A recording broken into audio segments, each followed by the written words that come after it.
student to the Milton High School Band program. As I shared with you, I'm the director of bands. I am starting my 20th year here at Milton High School as director of bands after having graduated here back in 1987 as a student, a product of the Milton High School Band program.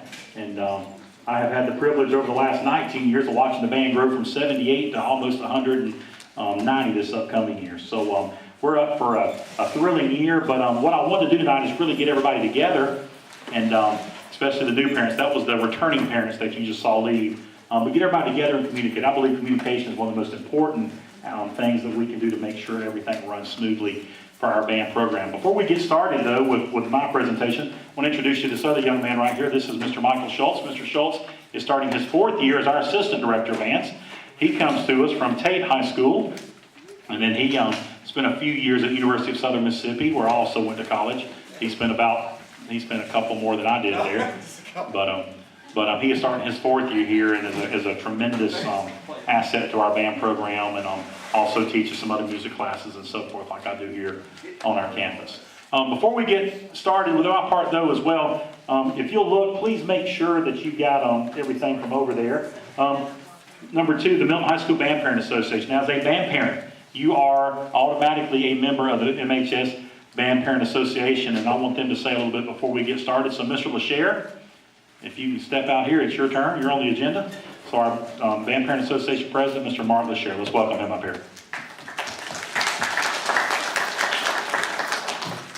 All right, we're going to have to get more enthusiastic now. All right, there we go. Yeah, you have. All right, I hope everybody got one of these. Got the MHSBPA. List all the board members. And I would like for all the board members to come up here a minute so they can see your face. Lynn, Kelly, Katie's got it all. Okay. Carl. Cindy. She's still here.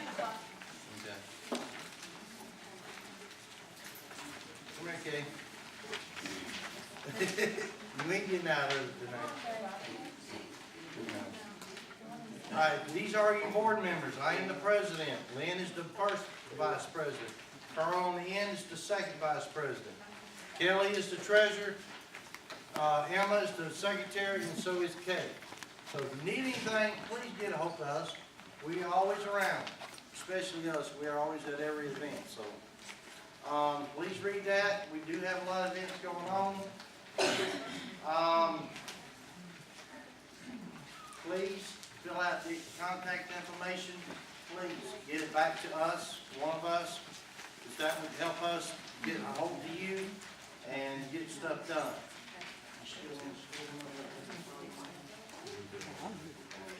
But please get that contact information filled out.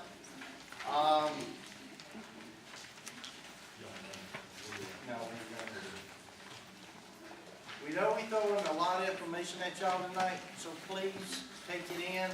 We still holding the event starting as of tonight. The incentive plan is in effect. The $50 one will start tonight. Then we got another one running for, it explains right here, it's like $250 at the end of the season. You got to put in more than 40 hours, put your name in the hat. If you get over 40 hours, every 40 hours your name will go in that hat. So the more you volunteer, the more chance you have to win that 50, that 250.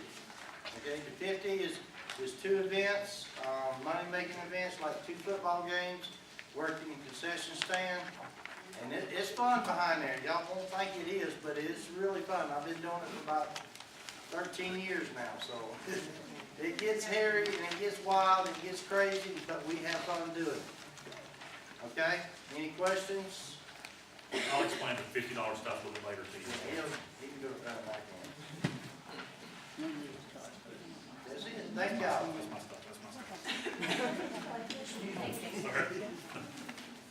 Somebody took my stuff, and I'm like, oh, I can't do it. Guys, I'm going to be throwing a lot of information. I will do my best not to speak too fast. But again, I know that time is one of the most valuable commodities that we have, but I want to make sure that you sort of understand what you and your child are getting into, the great adventures that await them here at Milton High School. Your packet, you should have received tonight an agenda, which is probably what we're going to will be our basis It says agenda on the top of it. A band handbook, which has our logo on the front. This is sort of this is the catch-all for everything band. Okay, very important book. Should have received one of those. You should have a spring band trip information packet. Actually, it came with on the front and back on one page, and an intention form. And as we're going through, if you don't have something, by all means, please, you feel free to get up and go back over and get it. You should have received some fundraising information, a couple of color brochure-looking things, also one that says Car Wash-a-thon pledge sheet. You should have received that. And if you notice on the back of your agenda is the summer calendar. So in case you haven't seen that enough, I think we've emailed that several times and sent it to middle schools. That's on should be on the back of your agenda as well, the calendar for this summer. So what I want to do though is just kind of start off as kind of to share with you how excited I'm about the band this year. We're looking right now at one of the largest bands that Milton High School has ever had. This past year was actually the largest one we had at about 165. Right now in the books, and this changes daily, we're sitting somewhere between 180 and 190. We'll know more after our last day of rookie count this upcoming Thursday. But 180, 190, of that we only have 28 seniors in the band this upcoming year. We only had 18 this past year. So still it's a very young band. Right now we're looking at about 60 new ones, okay, 28 old ones to help get along. But it's going to be an exciting year, I can tell you that. Our halftime show this year, we're calling it Epic.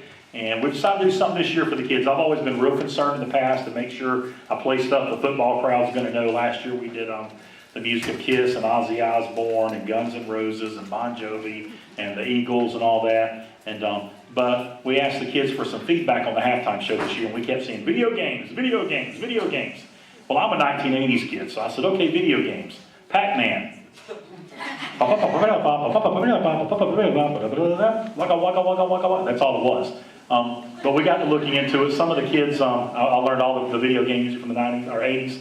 Didn't do anything. All the video game music from the 90s was like rock songs. Okay? It just used that. All the video game music today, though, uses full orchestras, full choirs. I mean, they go into studios. It's like movie soundtrack music. So if you don't recognize the songs as far as what game they're from, it's okay because it always sounds like something from the movies. Okay? But a little bit about our show. It's called Epic. It is modern video game. Our part one, our students have already received, actually starts off with a fanfare from a video game called God of War. And then we're quickly moving into Halo, which is one of the more popular games that folks may actually recognize the theme. And then we'll end after part one of the band and go into part two. Part two is our ballad, so to speak. It's slower music. And it starts off with the music from Assassin's Creed and then moves into one of my favorite video games that I played recently, Kingdom Hearts, which is a Disney-based video game. And then part three is another very popular video game called Legend of Zelda. And then we'll end with the big, huge sounds of the video game Skyrim.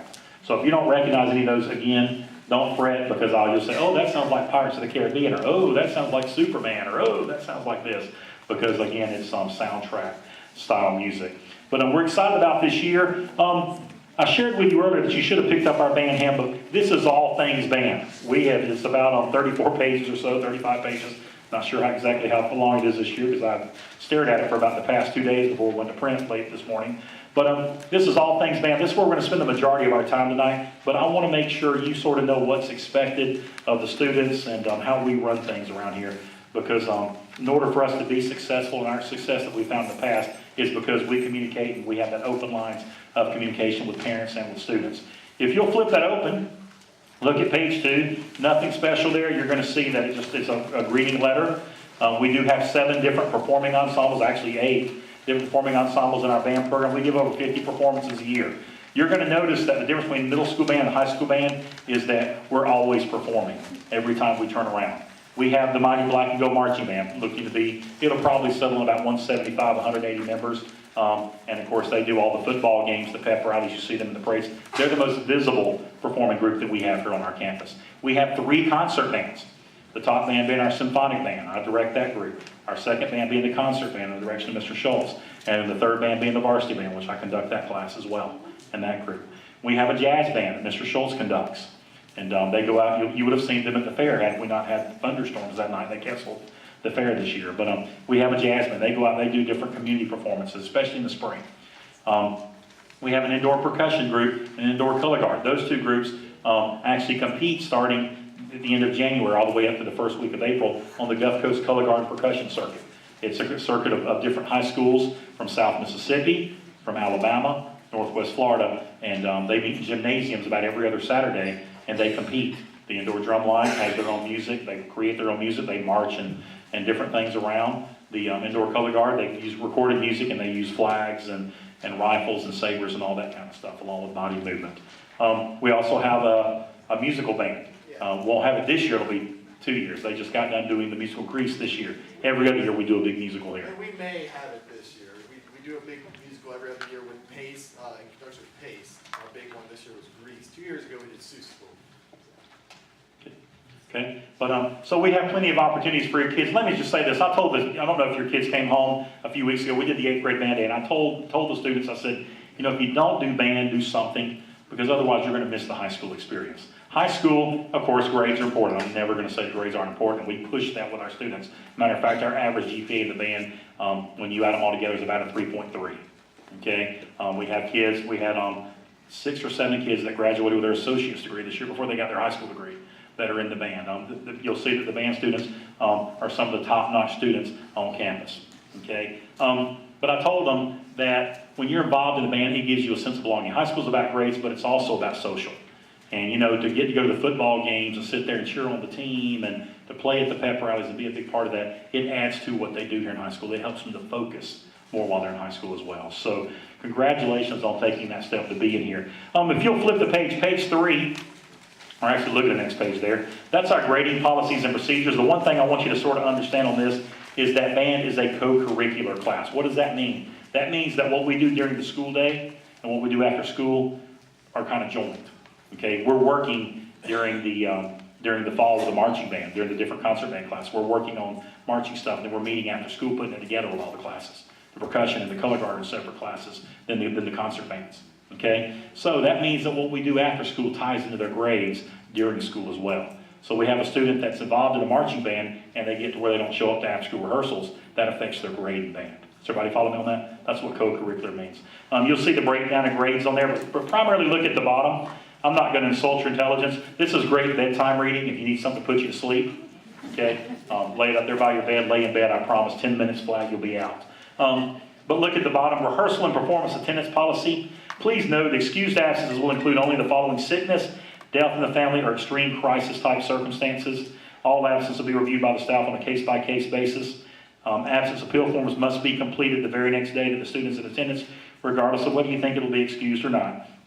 An attempt should also be made to contact Mr. Weaver or Mr. Schultz to report unforeseen or the foreseen absences, tardiness from rehearsals and band room. You'll see our number there. And what will happen is they'll receive a 0 for the absence until the decision is rendered and all makeup work has been turned in and so forth. If your child has to miss, let's say that we've got a Monday night rehearsal, they come home, they're throwing up. What we ask you to simply do is to call the band room. We have an answering machine in there. Leave a message. We'll also accept email. Let us know in advance, because when we get out there on Monday night, if we've got 2 or 3 kids missing, we may replace them with 2 or 3 other kids if we don't know where they're at. Okay? Because again, we're having to think about the performance product that we put on the field. So, you know, we need to know if Johnny's at home vomiting, that's where he's at. Absences that don't count is, oh, we're going to the mall shopping, or hey, we got tickets to go see Toby Keith at the Civic Center, or whatever, okay? We talk a lot about team and unity and responsibility and self-discipline, that kind of stuff. So that's why we give you all this stuff in advance. But if they're absent, contact us. The next thing is we have absence appeal forms. If you'll see that wooden box right over in front of my office by the windows, that is our drop box. That's where we drop our payments off. In front of that drop box is the absence appeal forms. And there's also those will be listed on a website we're going to give you a little bit later. What we ask you to do is for the student to fill out the absence appeal form. Mom and Dad, you write a note saying Johnny was vomiting or whatever, so that we have documentation. And then we go back in and excuse that absence if it's valid. Does that make sense to you? You know, so we do that because, again, it affects their grade. We keep track. We have a computer system we use on our smartphones, and when he checks roll out of the field, if they're not on the field, he puts them as absent. And then as we get near the end of the 9 weeks, we look and go, well, Susie had 3 unexcused absences. Well, that deducts points from her grade.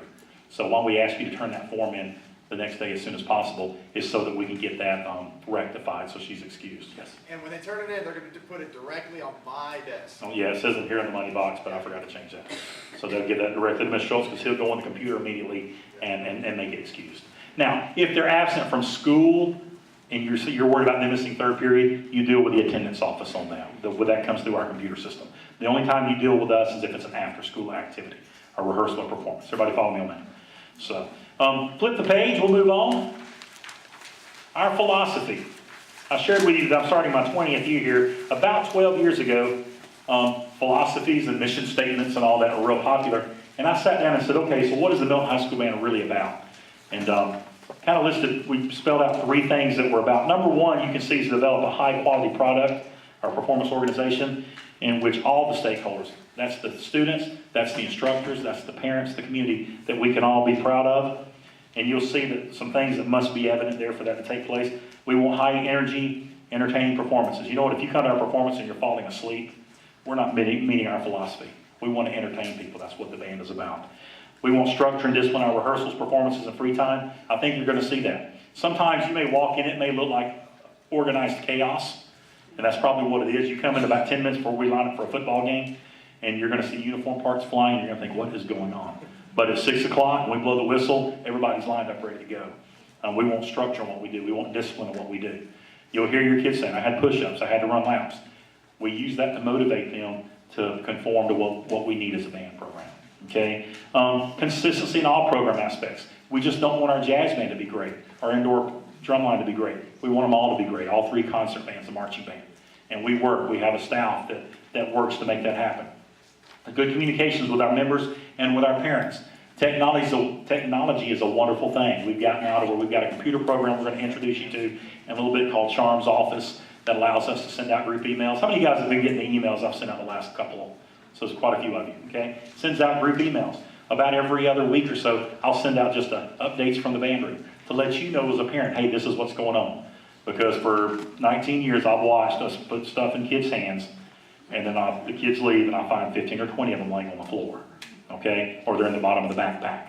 So our ability to communicate with you usually via email. Sometimes it's the call-out system of the school, but communication is important. Integrity throughout the organization. Guys, we've never have anything here to hide. One of the biggest things that I'm always very transparent about is the money. Where does your band fees go? Okay? Because I think that's important. I don't have anything to hide. I just have to run the organization I'm responsible to the school for. Guys, we want to step over here and get the packet. Okay? So we want integrity. Nothing to hide, nothing sneaky, nothing secretive here. A sense of belonging and ownership for all stakeholders. You met Mr. LaShare, the Band Parent Association president. Parents, we've got a place for you. The Band Parent Association is a wonderful organization that works to raise funds to offset band fees so that we're not paying $600 a kid, $700 a kid for band fees, so that we can do all the things and provide all the opportunities for the kids that we can. So, and they have social events. They have their Christmas party. They get together for meat stickings, or they go out to dinner and all that. They work the concession stand. They become best friends. There used to be a few years ago, there was a dinner, there was a group of boosters that every Tuesday night or Wednesday night they would do dinner. You know, you develop friendships and a sense of belonging there. Our second part of our philosophy is to instill and reinforce the qualities that will help each member to be successful in life beyond high school. You see those qualities like integrity, teamwork, self-discipline, responsibility, self-confidence, work ethic, dedication, goal setting, communication, positive attitude. We want them to learn music, we want them to learn performance, but to me it's about so much more. I think I've taught 21 years, I taught 2 years as an assistant director before coming home to Milton. I think I've had about 10 students that have gone into band directing that have graduated under me. What's more important to me is that they go out there successful in life. We've got some that are our district attorneys. We've got them in all areas and all fields. What's important to me is that when they leave this program, they know how to be the member of a team. They know what it means to work hard, have self-discipline, be responsible for their own actions, that kind of stuff. The same stuff you're trying to instill in them at home. That's what we're about, okay? And we do it in a fun way, a performance way. We see a lot of our kids that come in, they're real shy and timid, and by their senior year, they just shine, okay? Being out in front of 10,000 people on a Friday night on the football field will make that happen to you in a hurry.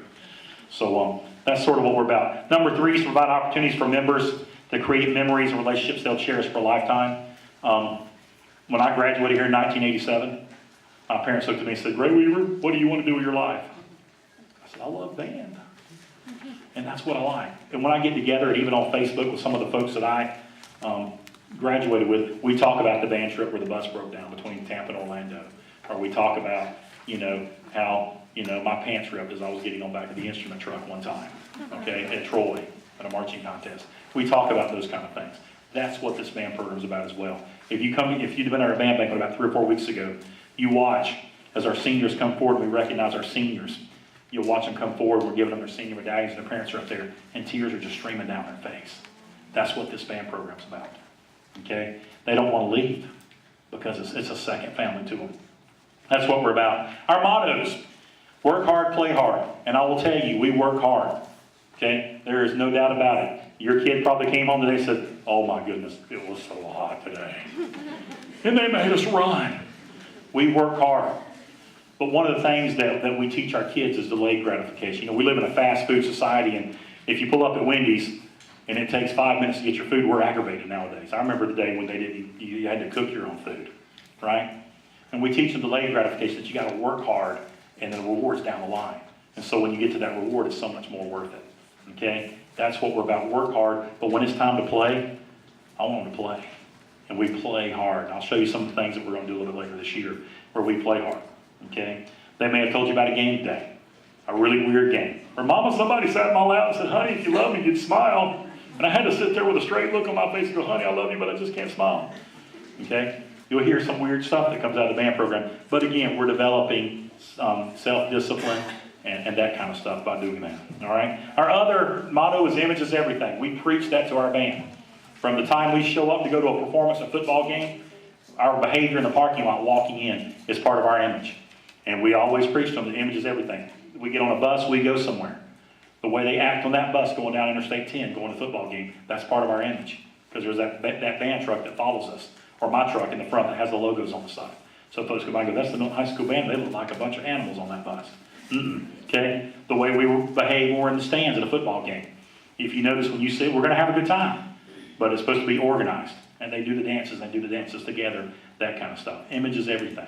And I always tell them it takes 7 to 8 positives to undo the negative. That one person stands, gets mad, and says a cuss word, and the fans over there hear it. It takes 7 or 8 positives to undo that negative. So image is everything. You'll notice on there we have a band staff. You met Mr. Schultz earlier. John Whitman's our percussion director. John has been with me all 19 years at Milton High School. And John was in here last meeting. He's out of the track right now with the drum line. He's got a staff from DJ Rhodes. DJ marched last summer with Phantom Regiment, one of the top drum corps in the world. Corey Carter is a graduate from here. Vincent Dofita, Kelsey England are all graduates from here. We've asked them to come back. They work with our drum line. Dawn Brinke, Miss Dawn's still here. Did she leave? Miss Dawn Brinke, over here, she's our color guard director. She's over by my office. Miss Dawn's this is your 3rd year back with us. She was with us a year, then they moved to Orlando. And now she's back. We're thrilled to have her. She brings lots of experience. She graduated Pace High School, so did John. We won't hold that against those two.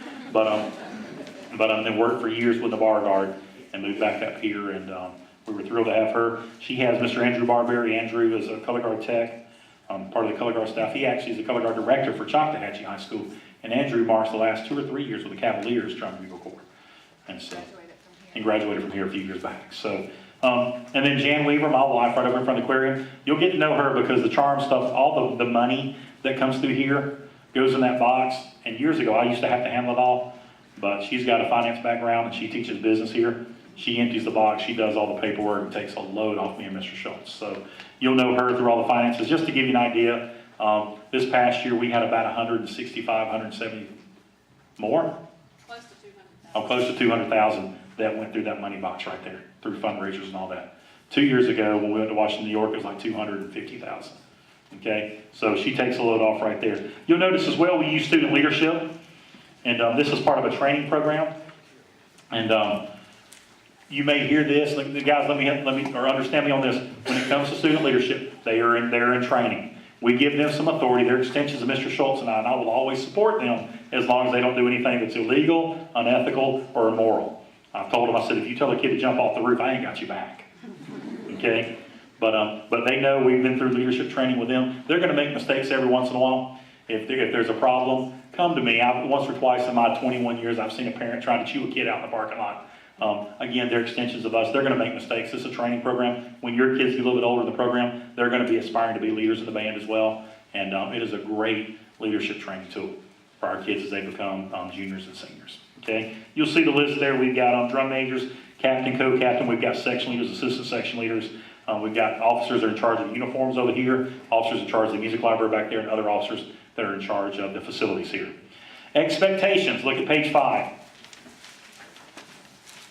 I'm going to go over this with the whole band. We could gather back up in July, but you can just see that we have expectations while we're in rehearsals and performances, while we're on bus trips, we're in the band room, and just in general. And you'll see those on here. Some of them I bolded because I want those to really stand out to the band students when they look at them. But notice on the bottom it says in general, and that's the main ones I want to cover with you guys. Again, it's expected that they're at all rehearsals and performances unless they're deathly ill. Now there's a difference between going, I don't feel good, and being sick. I had one of the leadership call this morning go, Mr. Weaver, I've been vomiting all morning, but I feel better, I'm on my way. And I texted him back and said, are you running a fever? He said, just a low-grade fever. And I said, stay home. We don't want it, okay? But, you know, we've got sometimes that are kind of wimpy. Go, well, I just don't feel like going to practice today. I don't feel good. Please help us with that, okay? If they're sick, death in the family, or family emergency, if you'll contact Mr. Schultz and I. Number 2, if they're absent from a rehearsal or performance, they're required to complete the absence appeal form. Number 3, I always tell them to respect each other and yourself through both your words, actions and your words. That means their conversations or language should always be of a clean and appropriate manner. I do not need to walk in the band room and hear a kid talking about sex or anything such as that, okay? Or hear language that I don't use coming out of their mouth, okay? So we preach that to them. Number 4, strive to leave their personal problems outside the door during the band activity. I've told them, we hit that field on Monday evening. Their boyfriend or girlfriend may have broke up with them, but I need them at rehearsal. I need them to leave that at the door when they walk on that field. And we're understanding. We're not hard people, I promise. But we encourage them to learn to do that. Because you know, like I do, some days you got to go to work even when everything's against you. Number 5, they must maintain good grades. We require a 2.0 minimum GPA, grade point average. That's a state rule. Okay, we encourage it to be much higher than that.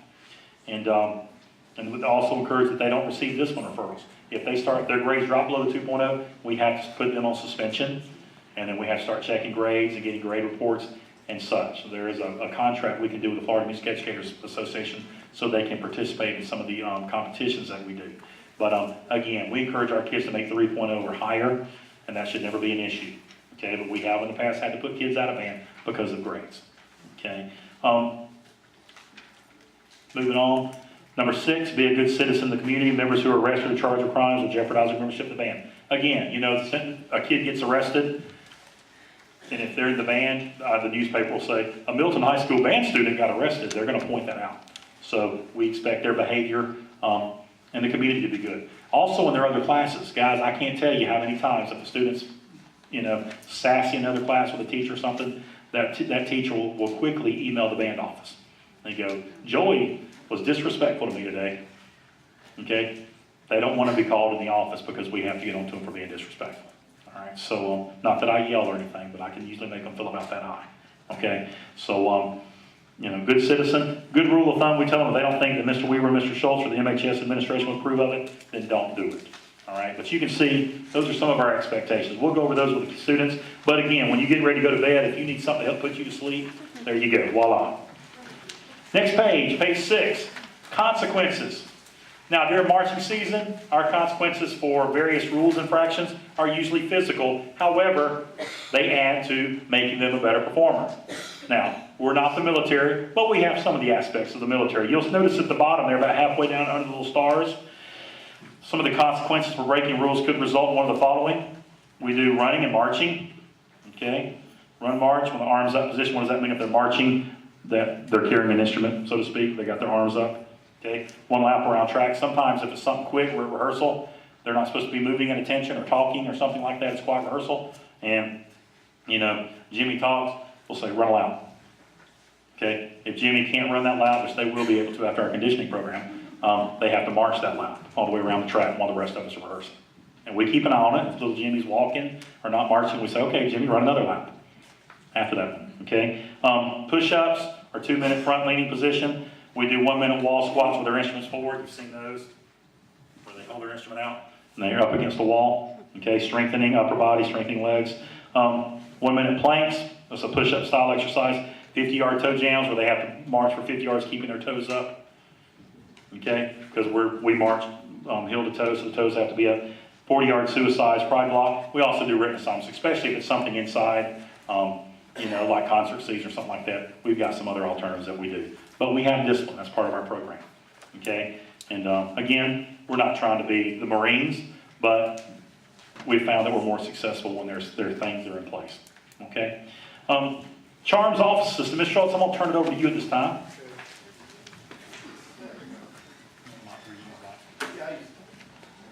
This is the worst tool known to man right here. I hate public speaking, and y'all are going to quickly realize that, but bear with me while I go over this. Guys, we use this tool right here called charmsoffice.com. This is our go-to thing for all things information for pretty much everything. When you go to it, whatever browser you use, you'll just simply type in www.charmsoffice.com. You'll get to this page right here. From this page, you will go to this upper right-hand corner where it says Enter Login, and you will click on the Parent Student Members link. Now, right here, we use the same group name for a lot of things, which Mr. Reed will go over later on as well. You're going to type in Milton HS Band, if I know how to spell. Oh, two names. Can't spell either. That's all right.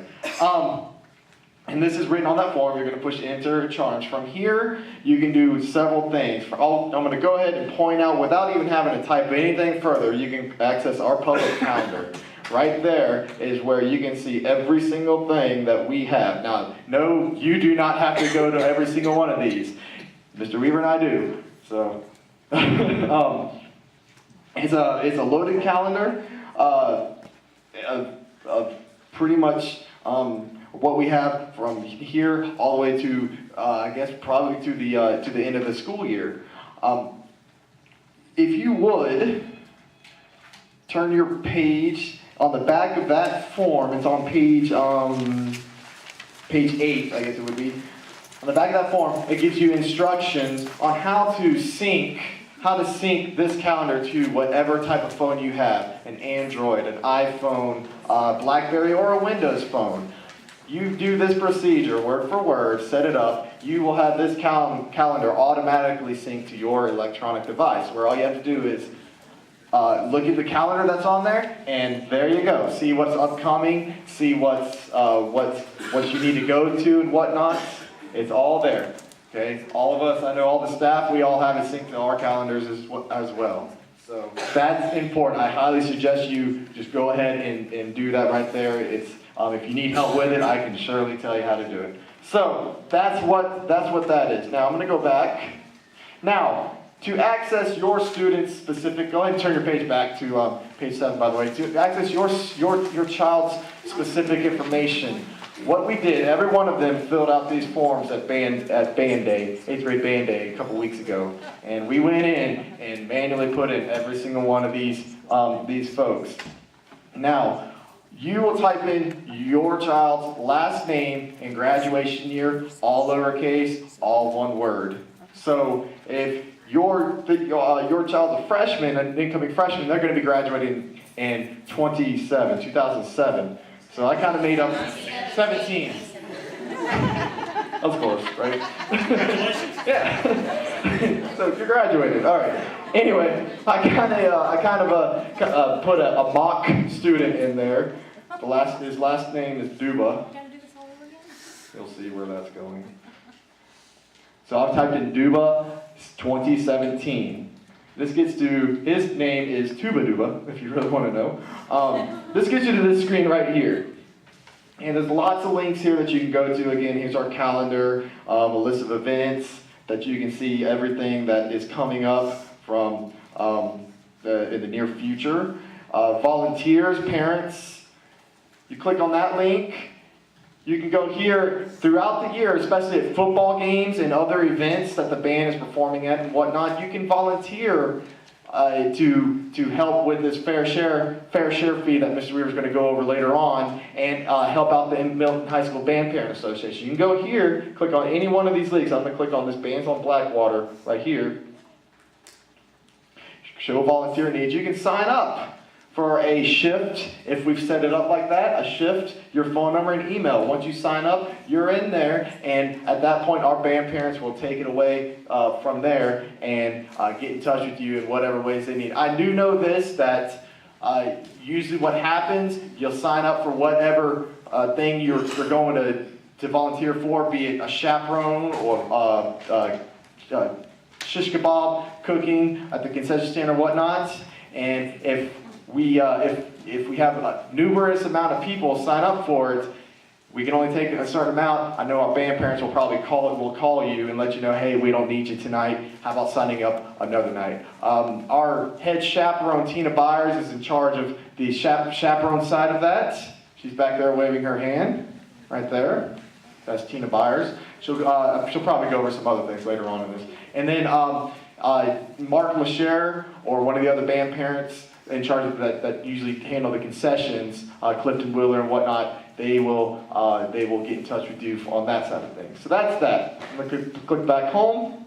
Email, if you ever need any one of our emails, it's right there. You can email us both to any one of those. Okay? Get in touch with us, whatnot. Hands out and files. Guys, we put, like I said, we put everything we can up here on Charms. We even have our halftime show. If you forget, if you don't have any music, guys, there it is. You click on that, find your part down here, click on there, download it, and print it out for you. We usually put our itineraries up here. In our little games and competition itineraries folder. Other things, audition materials we'll have up here, trip information, which we're going to go over later on. We're going to put it up on here too. We have our medical forms, our band handbook, our new band handbook, which we will put on here. Car wash fundraisers, any type of fundraisers that we can get the forms for, we'll go on here. Basically, if you need a form, that's where you go, right there, that little icon.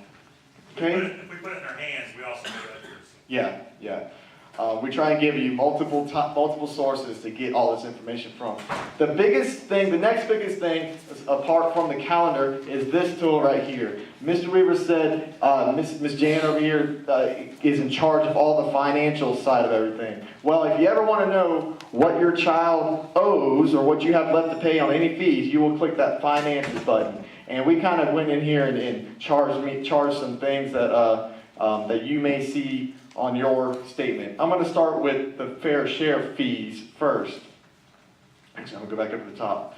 Right here, you see a lot of numbers here. The main one you need to be concerned about is right there. That one that says the total amount due. And obviously, I haven't paid a whole lot into my fees from, this was what, last year, 2 years ago. So this guy is. So this is this year. This year? Okay. Okay, so this is this year. Anyway, oh, good. Thank you. I promise I'll pay these. So that's your total right there. If you want to know, okay, well, what I owe for this and what I owe for the other thing, scroll down here. This is what you'll see these negative numbers. That is what we've charged you. That's what you have been charged. Okay, as an incoming rookie, you will have a uniform fee alongside with your fair share fee. We're going to go over all that in just a little bit, but I just want to give you a visual of what you're going to see on here. Okay, so here's my uniform fee, here's my fair share fee. It's not that much this year.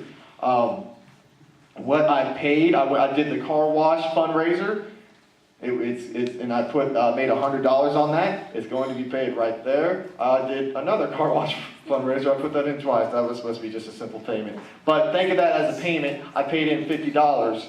There it is right there. So a positive number means you paid it. A negative number means it's charged. Don't worry about, if you want to know what these numbers are, this is a running balance. In other words, you got charged first $195. Then I got charged $425, which adds up to that. I paid in $100. It took off $100 right there. I paid in $50. It took off $50 right there. The main one you need to be concerned about really is this side. Okay? Do you need to clarify anything on this? Scroll back up. Scroll down. If you notice up here, whenever your child makes a payment, whether it's cash or check, that's indicated up here. Both of these payments were cash, but if you send a check in, where it would say paid by check, and the check number is there. So if you send a check in and you don't see it in their account, or it hasn't cleared your bank, then you might want to ask your child, because it's probably in the bottom of their book bag. Okay. Also, like Mr. Weaver said, Mr. Schultz, I'm a teacher up here, so when your child puts their money in the box, I may get it out that day, or it may be 2 or 3 days. So, and I get emails, or Mr. Weaver gets emails all the time that says, my child put a deposit in the box this morning, why isn't it showing in Charms this afternoon? Just please be patient with me, because I do teach 6 classes, and I have to do this as I can find time. So if it's not showing up in about a week, then shoot us an email, and it may still be sitting in the box, okay? But if you do send a check in, the check number will be there as well, okay? And I try to put a very good description. And the best description I have, we've got some envelopes on order, and when your child turns their money in, they'll just put what the check's for, whether it's fees, uniforms, whatever, then I can put it on here, that you've made what the payment was for. Okay, fundraisers will be shown on there, like this Tuba Duba turned in 2 deposits for car wash profits. So if it's car wash, if it's Yankee Candle profits, if it's the knife fundraiser profit, it will specify what the fundraiser, the payment was for. Okay, scroll up. All right, when we get to the trip payments, like this trip last year was $535, and I'll always, because we have 2 separate accounts that we have to, keep money, we have to keep it separate. So just make sure when we get to the trip that you specify trip or fees, so it goes in the right account. And we can always, if you have a credit balance, meaning you've paid in more than your fees, then we can always transfer it to the trips. You just have to let me know to do that. Okay? But this will always show your trip balance as well. Just a few other things about this.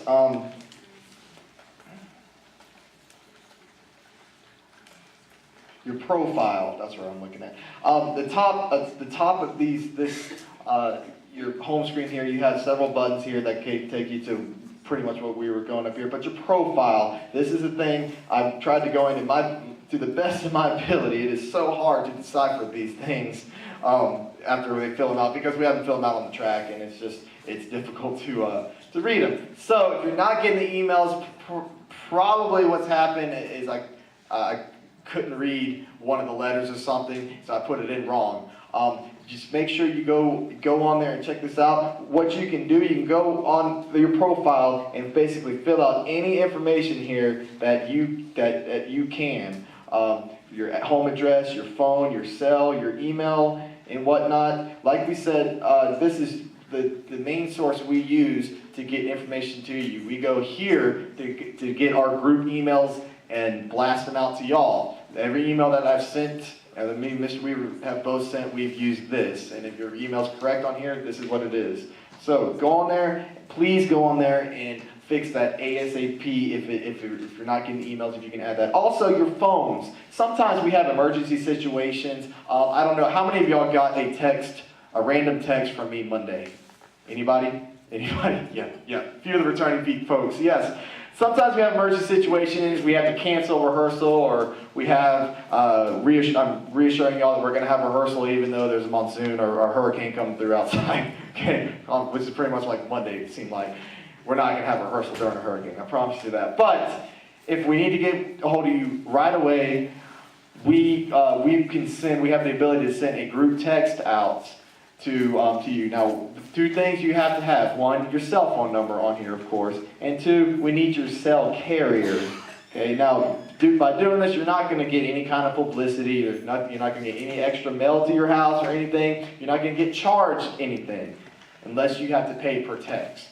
Okay, which you set that, you deal with that with your phone company. But we need those two things, and I encourage you to please go on here and fill that part out so we can get you the most accurate issue. Huh? Oh, yeah. There it is. Yes. Now, some of them didn't give me the adult information. It's easy enough. All you gotta do is click that Add Adult button, and parents, you can fill out all the information you can right there. Okay, as much as you can to get mainly the emails and the phone numbers. Okay, it's pretty much the same as you saw. Quick little things. We're gonna go over this part with the students. We have a couple things in here, recording studio, which we don't really use a whole lot. Noteflight is a subscription-based music writing program that all the students have access to. They can go in here and write to their heart's galore of anything they want. And actually, some of our students this past year used this program right here to write some stands tunes, which we played at football games and whatnot. So we will go over that with your students. That is available to them Whenever you first log in. Oh, that's what I meant to tell you. Whenever you first log in, of course, your password is going to be your child's last name and your graduation year. If you would like to change that, all you have to do is go to change password. Now, understand that once you change it, we don't know that password. We can't see that password. If you forget the password, we can reset it to its original password, which was right there. So there are a few variations that you can try to if you are having trouble accessing it. Sometimes we have accessing your students' or your child's account. Sometimes we have students that have the same last name. In that case, we will put the first letter of their first name with the last name and graduation year, all one word.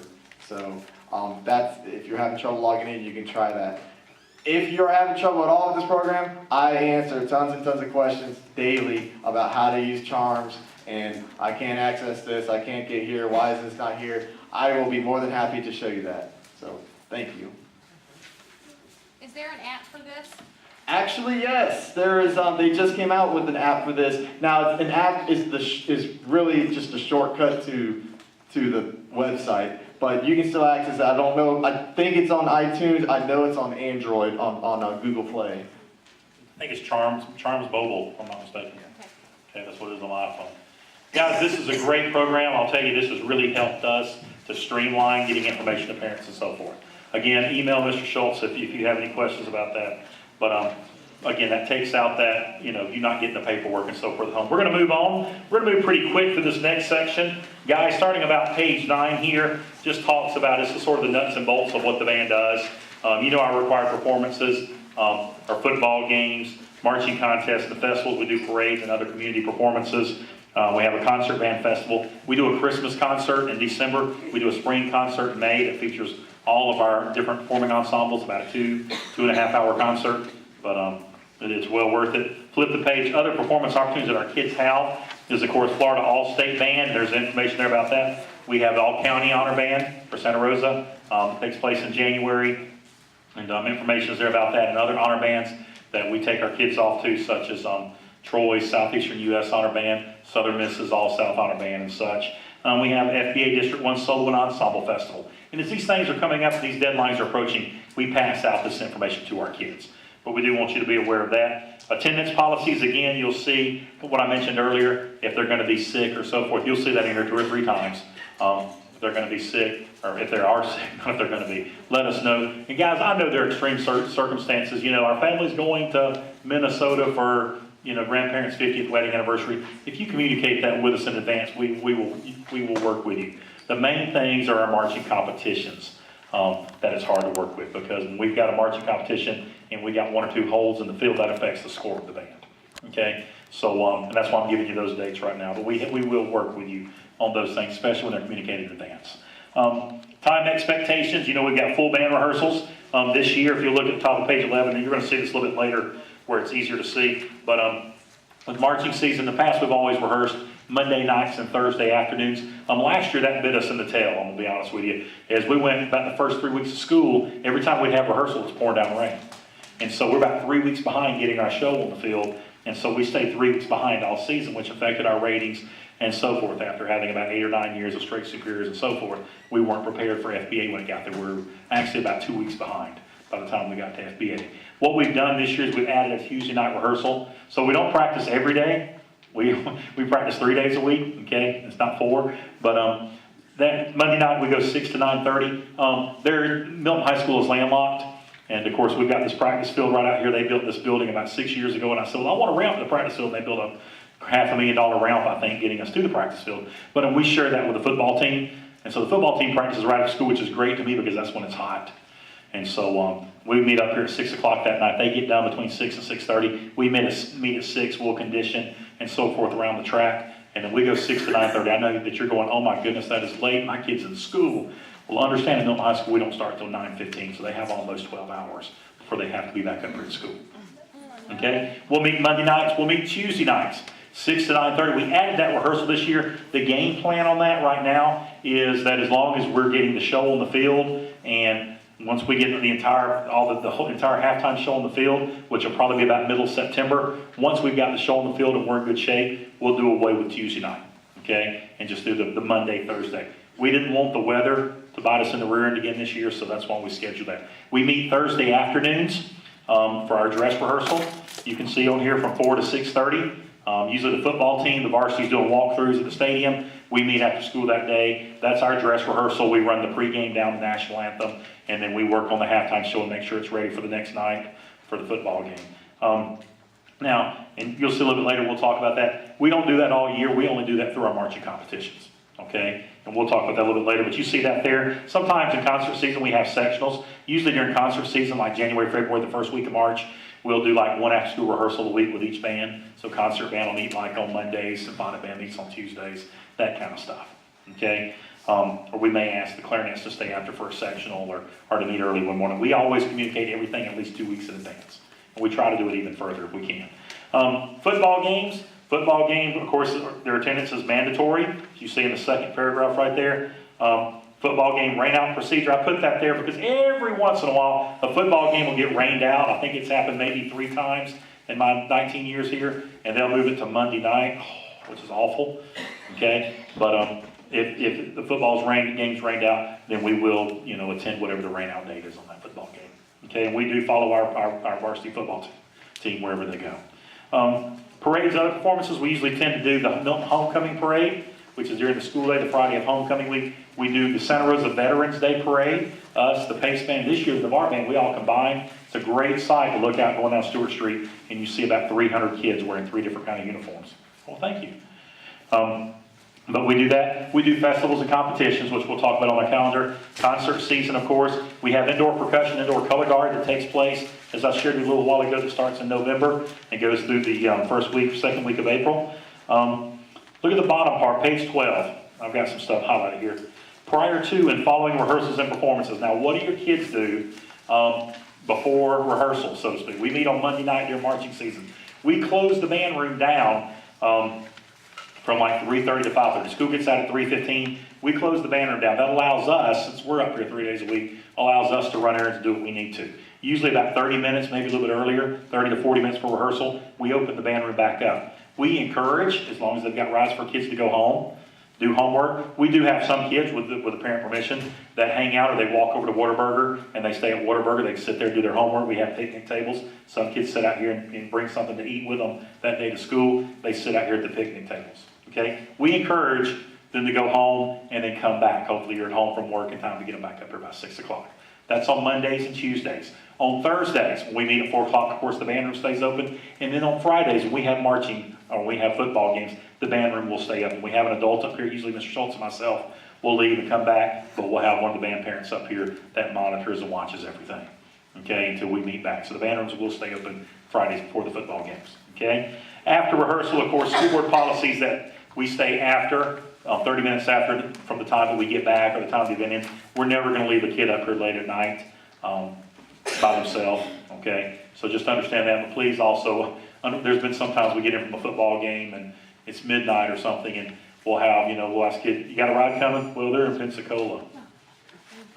So we're stuck up here for an hour. So please be courteous to us. We have families and so forth that we like to get home to. And the last thing right there, guys, our rehearsals go to 9:30, and every year I'll have one or two parents that'll get a little upset about this at first.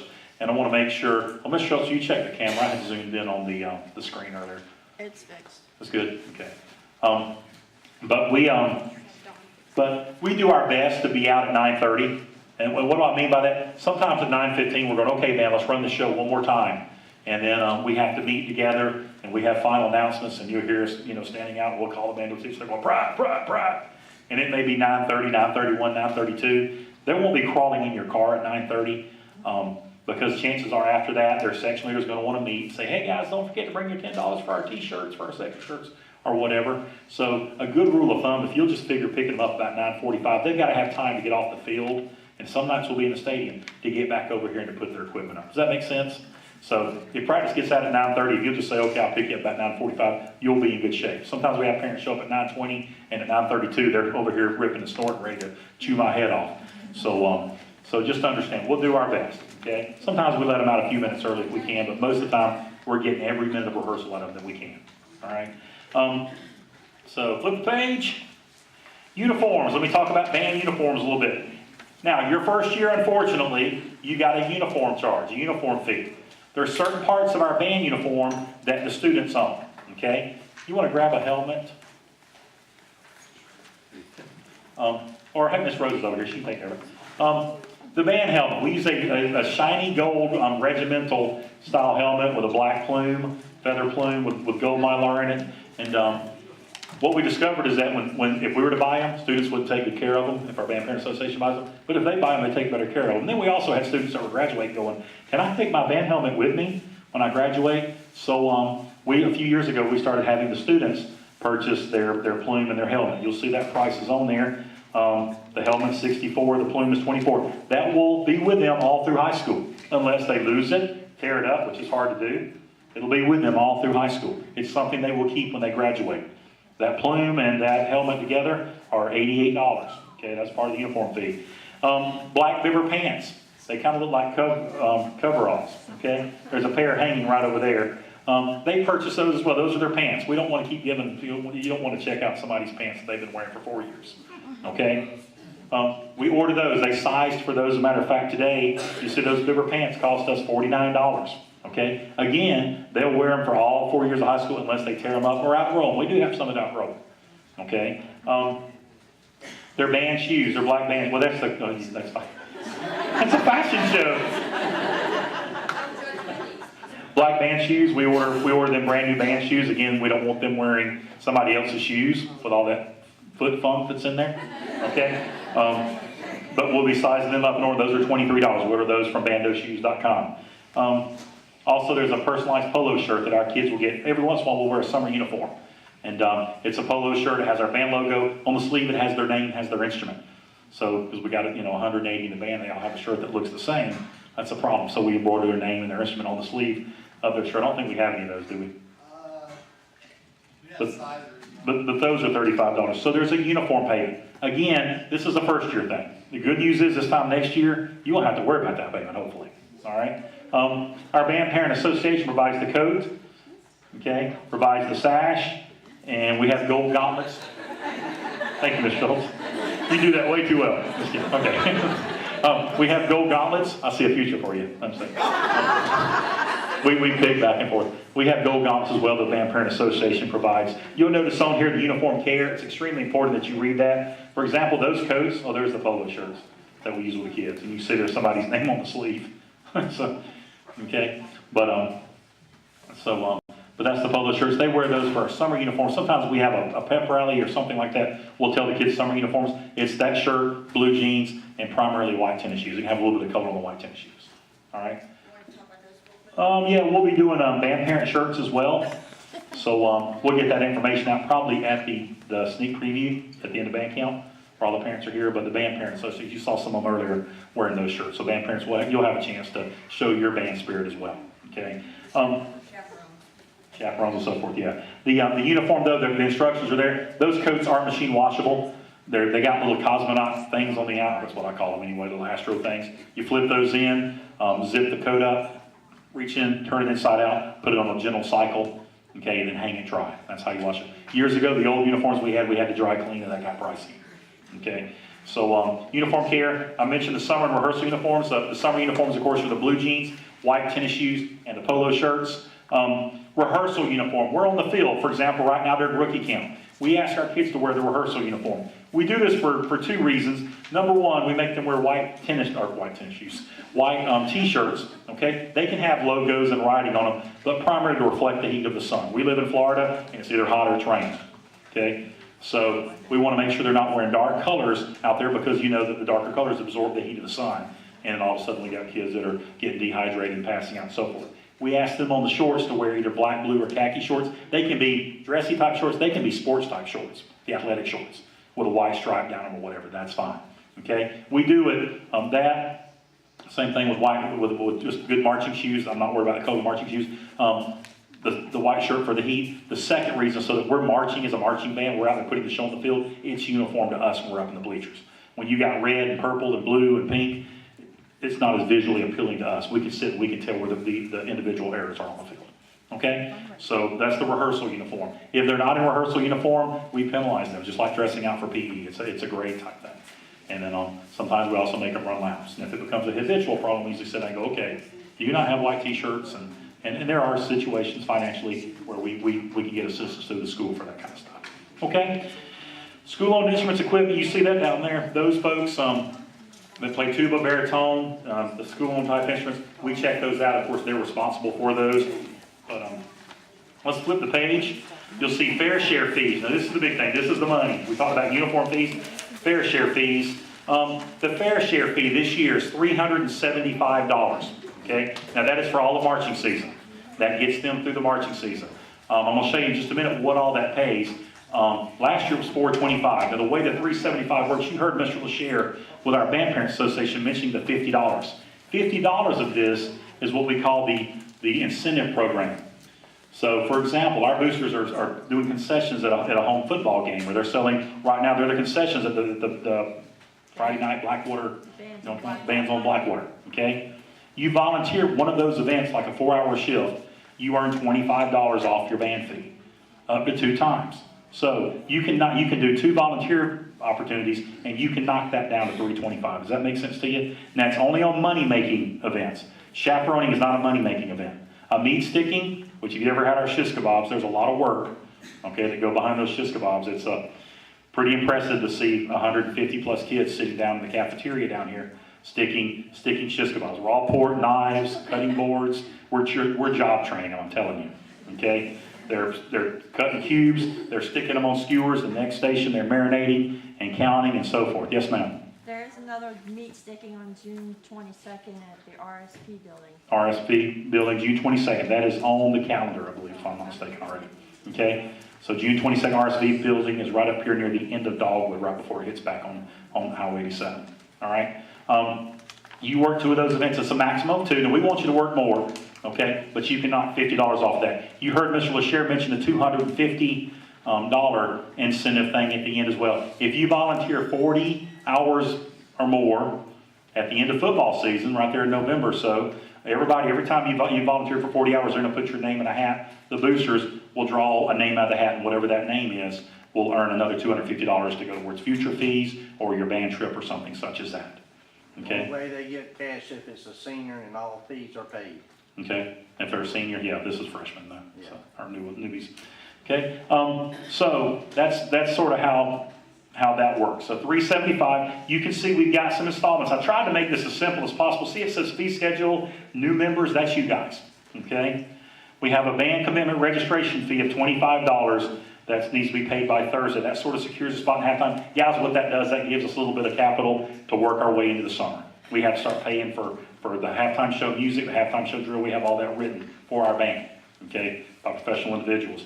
Then the fair share payment number 1, and we call it fair share because what we do is we take the budget of the marching band and we divide it by the number of people that we expect to have in the marching band, knowing that we're going to have some attrition and so forth as we go.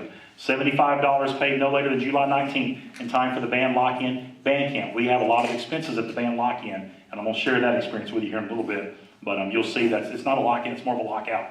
We travel all over Milton, Pace, and Pensacola doing different things. And then fair share payment number 2, another $100, due no later than August 30th. So you'll have a total of $200 in your Charms account at that point in time. Now, before you start getting stressed about money, I'm going to talk about fundraising a little bit too. That'll ease your pain, I promise. Uniform fee number 1, $107. We're going to need that. By August 30th, members not having proper uniform will be prevented from participating in a halftime show. Let me explain. Milton High School has a policy. This is for sports teams and so forth. We're not allowed to provide with team t-shirts, uniforms, anything like that that has not been paid for. Okay? That is against school policy for us to give something, some type of item or good that has not been paid for. Too many clubs, organizations, sports teams have been caught on the bad side in the past. Okay? So $107. Uniform fee number 2, the end of September on the 27th, $88. Okay? For them to get their helmet plume. Again, they've got to have that for the halftime show. Fair share payment number 3, $100 due no later than September 27th. Okay? And at that point, they should have $300 in their fair share fee, and their uniform should be paid for. And then fair share payment number 5, I'm sorry, fair share payment number 4, the remaining balance, which is $325, by November 1st. What that means is by November 1st, they should have the $325 paid for with that $50, the incentive program, still in the balance. If you've already worked it off, you'll be at 0. You can still have $50 left because we do fundraising all the way through to the end of the school year. We do the Santa Rosa County Fair and such. So that last $50 payment, that incentive program, is not actually due till May 1st when we've done all the fundraising. Does that make sense to you? Everybody sort of follow me? Okay. Returning members, you don't need to worry about that. Additional guidelines, we do have, I'm not going to spend a lot of time here, but we do have the minimums when we ask for money to be in. And we've had to start doing this, guys. You can only understand, a couple of years ago, we got into the school year, we're about $16,000, $17,000 in the hole as a band. And Gray Weaver was stressing about his job. Because I'm sitting there going, well, I can't write a check for $16,000. Okay, so we have deadlines and payments. We also have some scholarships that we do because we know we have some situations where some folks are both unemployed and different things like that. But when we set deadlines, we have to stick with deadlines. What? Right, okay. But you'll see that first one are additional guidelines. For example, they need to be called up before the second away game in order to attend the game. Okay, there are some other financial assistance out there, Tri-County, which I can get you information on that if you're interested. If you qualify, you have certain qualifications you have to meet. They have helped us with band fees for some students in the past as well. Okay, that's located behind Hall's Hardware down here on the corner right by Milton Cemetery. But you'll have to stop by. There's an application process. You have to show what your income is and such as that. Kind of moving on down, you can see the second bullet, band Christmas party, 75% of the fees must be paid. If a kid's going to do indoor percussion, then they must be caught up on their fees before they ever audition for indoor percussion. Because you'll see our indoor percussion, if they do choose to do that, it's an optional thing for our percussionists, but it's an added fee. There's an indoor percussion fee. This year, I think it was $300, okay, which included their indoor uniform. Again, that's not a required thing of them. But that has to be paid. Honor bands, if they're going to participate in honor bands, the ones that we take them off to, that costs us money. Then like Troy or Southern Miss, their fees have to be paid. Spring trip as well, before we leave on the spring band trip. Spring band trip's optional. They must make sure all their other fees are paid or they're not allowed to go on the spring trip. Okay, and that's something we'll talk about a little bit later. Band banquet awards. Same thing, end of the year. All that stuff costs us money, as you're going to see in our budget in just a few minutes. So that must be paid. At the bottom of that sheet, I'm trying to move quickly, guys. All fee payments made by check should be turned in that drop box. It's located right over there. All right. Please make sure on the check that you have. All right. So you want to use the envelopes with their checks too? Yeah. Okay. There's going to be envelopes. We've got them ordered from the print shop out at Laughlin. That the students will put their name, put how much, put what it's for. Okay, for a band trip or a uniform payment. Anything else on the envelope? The date. Okay, there's a place if it's a fundraiser. They'll fill that out, put their check in there, drop it in the box. Please make sure the check has a physical address and a telephone number. Our school uses something called Check Ready for any checks that come back. And they require, we can't use P.O. boxes. It must have a physical address, must have a working phone number, so that Check Ready can get our money back so they can send Cousin Benny to go break kneecaps or whatever we got to do. Okay? And also, on your check, please put your child's first and last name on there, because I know we've got a lot of parents that have a different last name than their child. And Mr. Weaver will tell you, I'll email him and say, who is so-and-so? You know, who does so-and-so belong to? And I'll And spend we have- 30 minutes trying to We have figure it to out. figure it out, so please put their name on it as well. If they bring cash, and we do accept cash, however, please don't drop that in the Dropbox. Bring it in the band office with an envelope. We will write a receipt first, and then we will place it in the Dropbox. You'll be surprised how many envelopes we get in there that says $50 band fee payment with no name, and it's cash. And it's some kid that dropped it in before school, we didn't see them, and we'll sit on it, we'll keep it in the box, and then a couple months later, somebody come forward and go, I made a $50 payment, it's not my account. We go, okay, write your name down for me. And I'm looking, okay, that's yours, all right. So, and check the handwriting. So please make sure all cash comes to the band office to be receipted first. Yes, ma'am. Credit cards too, you can do this. Yeah, guys, the school, we fought this a couple of years ago with the county offices. The school will not allow us to accept credit card. Our Charms will accept credit card, but the school won't allow us to use it, so that's been turned off on our account. However, the Band Booster or Band Parent Association, they've got a credit card thing right there on Miss Kelly's phone. So if you ever need to use credit card to pay your fees, we will set up booster meetings. We have that set up the second Tuesday of every month. But you can pay via credit card. The boosters will turn around and write a check to the band. Okay? In fact, she brought that, you can see that today, we can take. That commitment fee or whatever. Fee today, Yeah. too, if you would like to do that. Okay, so, all right, moving on. Fair share fees for color guard. Ms. Dawn has sent this information already out to the guard parents, but their fee is $850 for the year. That includes marching season and indoor for the color guard, because they have other expenses that they have to pick up, and that's $85 a month, due the 15th of each month, between the months of June and March. Do we have any guard parents in here tonight? Several. If you'll see, you got questions, you see Ms. Dawn. Is that cool? She's right over there by the door. I have to leave at 8:30 tonight to pick up my. If you want to go see Ms. Dawn right now, if you have questions about that, okay? Moving on, the Association Volunteer Incentive Program, I'll talk about, that's the $50. Fundraisers. Now, here's the beauty. I know you're sitting there going, Mr. Weaver, you said, oh, 195 and 375, and you're going to talk about a band trip, because I saw that on the email. Here's the thing. All the fundraisers that we do as a band, and trust me, we do lots of fundraisers. I hate fundraisers, but we have to. 100% of the profit that your child makes goes directly into their account. So, if one of the fundraisers we're fixing to do tonight, that we're going to show you here with the cutlery, they make 40% of whatever the cost is. If it's a $10 item, and you sell one, you just make $4 towards your account, okay? We don't keep anything on the band end. We set our budget, and then our kids do their fair share. They either fundraise it, they pay it, they do a combination of both. Okay, does that make sense to everybody? You can see some of the fundraisers. Car wash-a-thon, I'm going to discuss that in just a few minutes once we get out of the packet. Kitchen knife fundraiser we're doing tonight. Cookie dough will begin in July. We do 2 cookie doughs a year, but it sells like hotcakes. I've got probably 15 tubs in our freezer at home, okay, where our kids sold at the Hoswell School Band. But anyway, we're looking in August to do the Tervis tumblers, okay? We're going to have some that have Milton Panthers on them. So I know that my wife tells me those are very popular. My tumbler says Circle K. But Yankee Candles, we'll do those sometime in September. Our biggest fundraiser, Florida Inter River Grove Citrus. We do that. We start selling that near the end of October. It's usually due in November. And then our fruit comes in about the second week of December, in time for Christmas. The oranges and the grapefruit. And the band room will smell like an orange grove when you walk in. It'll be lined up across the back. We usually get about a half a semi-truckload that's delivered here. Honey Baked Ham gift cards, we do those as well in mid-October, in time for Thanksgiving. And our kids make 20%. So they sell a $50 gift card, and your customer gets $50 worth of product, and the kid makes $10. So we'll do those. Those are pretty big for some of our kids. It sounds crazy, but in March we did a mattress fundraiser. Some of our kids made $300 and $400 on a mattress fundraiser.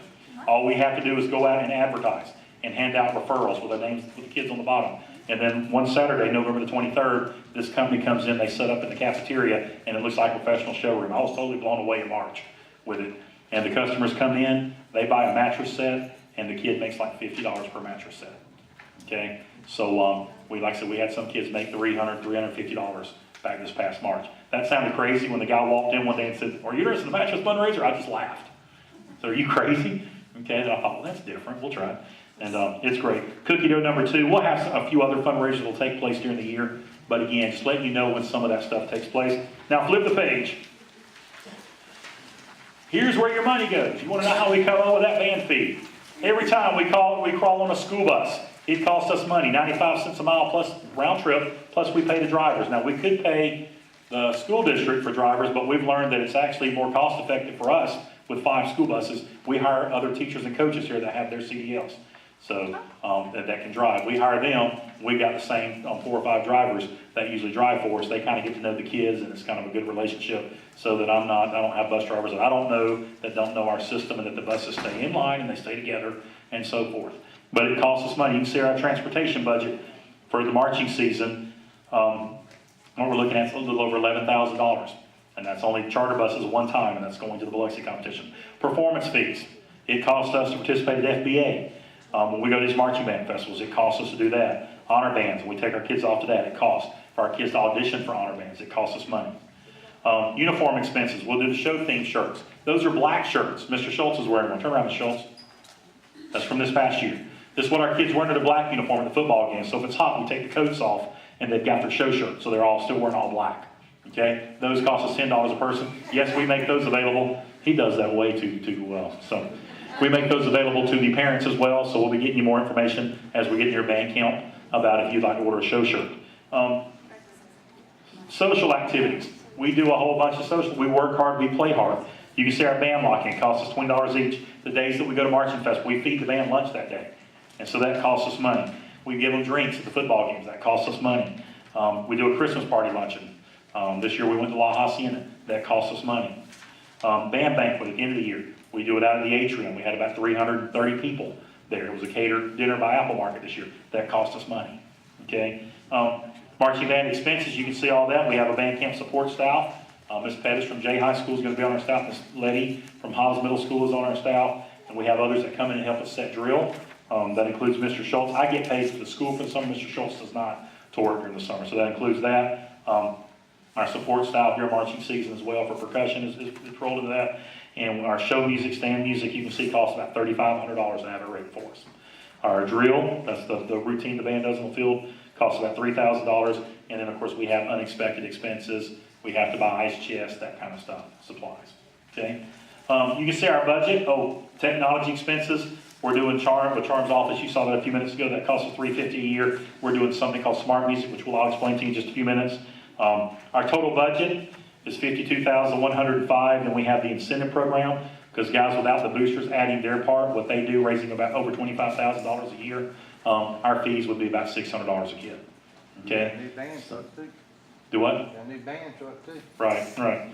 So you can see we break that down. We actually divide by 160 because this does not include color guard, and we know we're going to have some attrition as we go through the summer. So that comes out to $375 per person. Does everybody see how I do that? You'll see the payment schedule is on the bottom of that sheet as well. Any questions about that before we move on? One quick question. Yeah.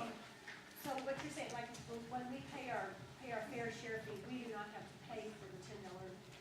That's correct. That's included in here. Yes, ma'am. Just That's the included. parents. Just the parents. The parents will. Yeah, this is for the kids. Yeah, good question. Next page, you'll see the color guard budget. Again, color guard parents see Miss Dawn. I think she's in the room over there. And we're still, guys, these budgets are works in process. We may realize that we don't need this much, but we need it here. But this gives us kind of a basis to set the fee. And then as the year goes, we tweak and do what we have to. But your fee will not change. Okay? I'll beg the boosters for more money or whatever I have to do, which is usually the case. But you see the color guard budget there. There's their $850 per person. Okay?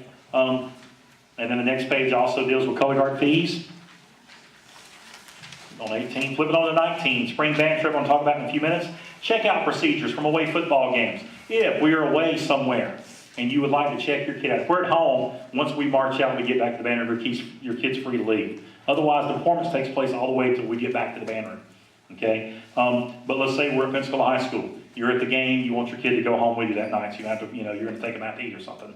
The checkout procedures is real simple. When they come that night, send a note with them. Have them give it to Miss Byers. Miss Byers, if you'll stand up one more time so everybody can see who our head chaperone is. Miss Byers also is a staff member at Milton High School. But they'll give it to her, give it to Mr. Schultz or myself. And then that night after the game, we'll march back to the band truck, to the buses. Our kids will start putting up instruments. After they've got their stuff put away, then we need you to come to one of us, preferably Miss Byers, and let us physically watch them leave with you. Okay? The last thing we want is for little Susie to come and go, oh, my parents are gonna meet me in the front of Pensacola High School. And so we go, okay. And so our buses pull out the back gate, and she walks to the front of Pensacola High School, and Mom and Dad are back in Milton. And Susie's left out front at 11:30 at night. Okay? You follow me? So please come to the buses. Let us physically watch them walk off with you, and then we've got the written documentation. Cool? Moving on. Smart Music. I'm not going to spend a lot of time here. Smart Music is a computer-based program that we've been looking at and that we are buying for all our wind and percussion students this year as part of their budget. And this program's kind of cool because we always say go home and practice. But then they go home, and I've got a daughter in the 10th grade, and they just practice the same thing wrong every time, over and over and over again. Because there's nobody there to give them guidance. What Smart Music does, it's a computer-based program. If they've got a computer at home, they can look at music on there. It can be anything from our show music that we'll upload, and they can hear a recording and play along with it. Smart Music will grade them. It'll show them where they messed up, if they played that rhythm wrong or played that note wrong. And if they did, they can scroll the mouse over the note and it shows them what the fingering is, or it'll show them if they played it early, played it late. There's all kinds of other cool stuff on Smart Music. They can do their scale exercises, but there's solos. Mr. Schultz, every morning we were looking at it, I would come and have the tuba pulled out in the office and was playing an orchestral version of Lord of the Rings, and he had the tuba solo. And so he was playing tuba in Lord of the Rings, and there's Christmas music. Let's say at church they want to play Christmas music. You know, with a laptop and some speakers, they can do there's Christmas solos on there for flute or for trumpet or for tuba. And it's got the accompaniment, the rhythm section, all that kind of stuff. It is a chance for us to give them a means to practice and something to give them automatic feedback when they practice. We'll also use it for some grading purposes. We may say, okay, you got to pass your opener off by such and such a date. Show us that you can play it. And Smart Music will grade it. They can submit recordings along with it. We can listen to the recording of them playing it. You know what? If they want to send it to Grandma up in Iowa, they can record their music for Grandma. Hey, Grandma, here's our show music. Here's me playing flute. And they can email it to Grandma. All kinds of cool stuff. We're paying that some yearly membership. It's $35 a member. Something we're trying this year. Something I'm really excited about. Okay? Class musicianship program as well. Again, trying to provide our students with feedback on what to practice. What do you need to work on? All our kids in the band right now, we don't have any of us. We just incorporated this in the school year, or at what we call fourth class musician. They can meet certain requirements. If you want to flip the page and look at page 21, for example, they all start off at fourth class. They're trying to work their way up. To be a third class musician, you can see they've got the number one play from memory, the following major scales, when it gives them the instructions on how that scale needs to be. They check off to be Mr. Schultz. We mark it off on there. We've got a computer program as well we mark it off on. And once they get all the third class musicianship requirements done, then they move up to third class musicians. We have some awards. We have some ribbons that are going to go on the collar of their uniform jacket. And so that when they're on the field, every performance, you see that little red ribbon, they're a third class musician. Okay? It gives them something to strive towards. Is it required? No. The other added values to it are, right now we use seniority to load the buses to sign up for things. If you're a senior, you go first.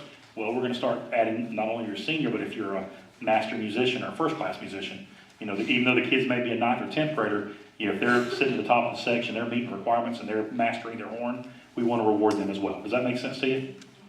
So I'm not going to go over all that. You'll see there's rhythm sheets and there's musicianship requirements. That's more for the kids, but I want you to be aware that it's there. Conditioning exercise program. You probably heard the kids mention last Thursday night. Wait, when was it? Last Tuesday night. Yeah, last Tuesday night. We had to go outside and condition. Guys, marching band, I'm going to tell you, is a very physical activity. We put long sleeve uniforms and helmets on our kids, and we ask them to march at this tempo, running all over the field playing an instrument at the same time. They have to be physically fit.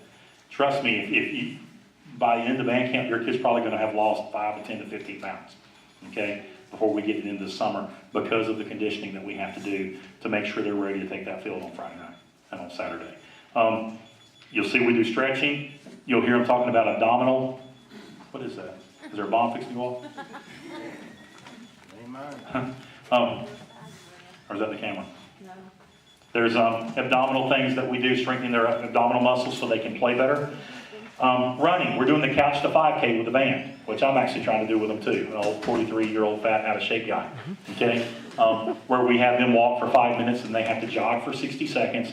And we use whistles, then we blow the whistle again. They walk for 90 seconds and jog for 60 seconds and walk for 90 seconds. Eventually leading them up to where they can jog for a long duration of time, conditioning them. Flip the page, if you will. By the way, if you're looking for an exercise program, I'm going to tell you, Greg Weaver does not like to run. Okay, about the only place I run is the buffet. But I'm starting to discover that's kind of a good one. okay? It's just running's never been anything that makes me happy, and to be honest, I've never passed anybody on the side of the road that looked like they were happy either. But, so if you're a runner, make sure you're smiling when I pass you. Some other stuff we're doing, breathing exercises, endurance and strength exercises with percussion. Some general comments, so look at the bottom. Guys, I can't stress to you how important it is for our kids during marching season. We live in Florida. Sometimes the heat index is 110. They've got to eat healthy. Before they come in the morning, they don't need to have a biscuit and gravy and some bacon and some milk and anything that's going to upset their stomach. Because every year, just about it hasn't happened yet that I know of, every year we're standing out at rookie camp, one of them goes, "Brr." And we all get to see what they eat for breakfast, okay? Through rehearsals, it's important that they eat, even during the breaks, during band camp. We've got all-day rehearsals during band camp, from like 8 in the morning to 9:30 at night, okay? It's important that at lunch, they're not eating greasy foods, but they're eating foods, whole grains, vegetables, fruits. They've got to train. They're an athlete, believe it or not. They've got to treat their body that way. It's important they get plenty of rest. That's going to be hard during band camp, okay? That's why we only go 4 days at a time, because on that 4th day, they're just dragging, all right? But even when school starts, they've got to manage their time to get plenty of rest. They got to stay hydrated. We will preach that to them, okay? We live in Florida. It's not only hot, it's humid. Their body's going to sweat. They're going to lose fluids. If your body loses too many fluids, your body starts to shut down. So ice water, the athletic drinks, the replace the electrolytes and so forth, we highly encourage. We always set up a water table. We have a first aid tent and all that at all our after school rehearsals and even our summer rehearsals right now as well. We tell our kids to do the pee-pee test. And when they go to the bathroom, they use number 1, they pee-pee. Everybody knows that is, right? Urinate, whatever else you want to call it, okay? That they look in the toilet and they check their pee-pee. If it's light, if you want it to almost look like in a toilet bowl, like you just poured water in with maybe 1 freshly squeezed lemon, maybe just a little tint of yellow. The darker it gets, the more dehydrated that they are. And they've got to really start consuming more water and more sports drinks. And it's also important that they stay ahead of the game. It's hard to rehydrate yourself going outside every day once you get dehydrated. Okay? So please, if you'll help us, we encourage them to bring these things with them. Because like, especially in band camp, we'll give them a 1 or 2 minute gush and go, we call it, where they're on the field, they run the sideline, they grab theirs, they take a couple of swigs, and they run back to their spot. And we also give them water breaks and potty breaks and that kind of stuff. But that's important. And we also, of course, encourage them to stretch appropriately. We do not need injuries, and we go through a stretch process and so forth, okay? But again, they have to train like an athlete, because that's kind of what we do, all right? So help us on your end, if you will, encouraging them to eat right, to get that rest, to stay hydrated, checking on them. Like I said, we provide ice, we provide water, that kind of stuff, but we also encourage them to bring that stuff. Sun or hats, sunblock, that kind of stuff is highly recommended. Flip over to the next page. Marching band rehearsal schedule. I want you to notice on there, I put it, this page that you see, page 31, this is the page that goes on your refrigerator at home, okay? The stuff on the back is not important. Everything else on here is going to come off here anyway, okay? The band letter and application, they'll get one of those into the year. That's more of a sample. But you'll see at the top, that's when we rehearse. Mondays and Tuesdays, 6 to 9:30. Thursdays, 4 to 6:30, except, listen to this, the first 2 Thursdays of the school year until the first varsity football game. Why? Because the varsity football team practices on Thursdays. When they start playing games, then they do walkthroughs in the stadium. Does that make sense? So the first 2 Thursdays, we'll have nighttime rehearsals, and then after the first football game, we'll go to Thursday afternoon.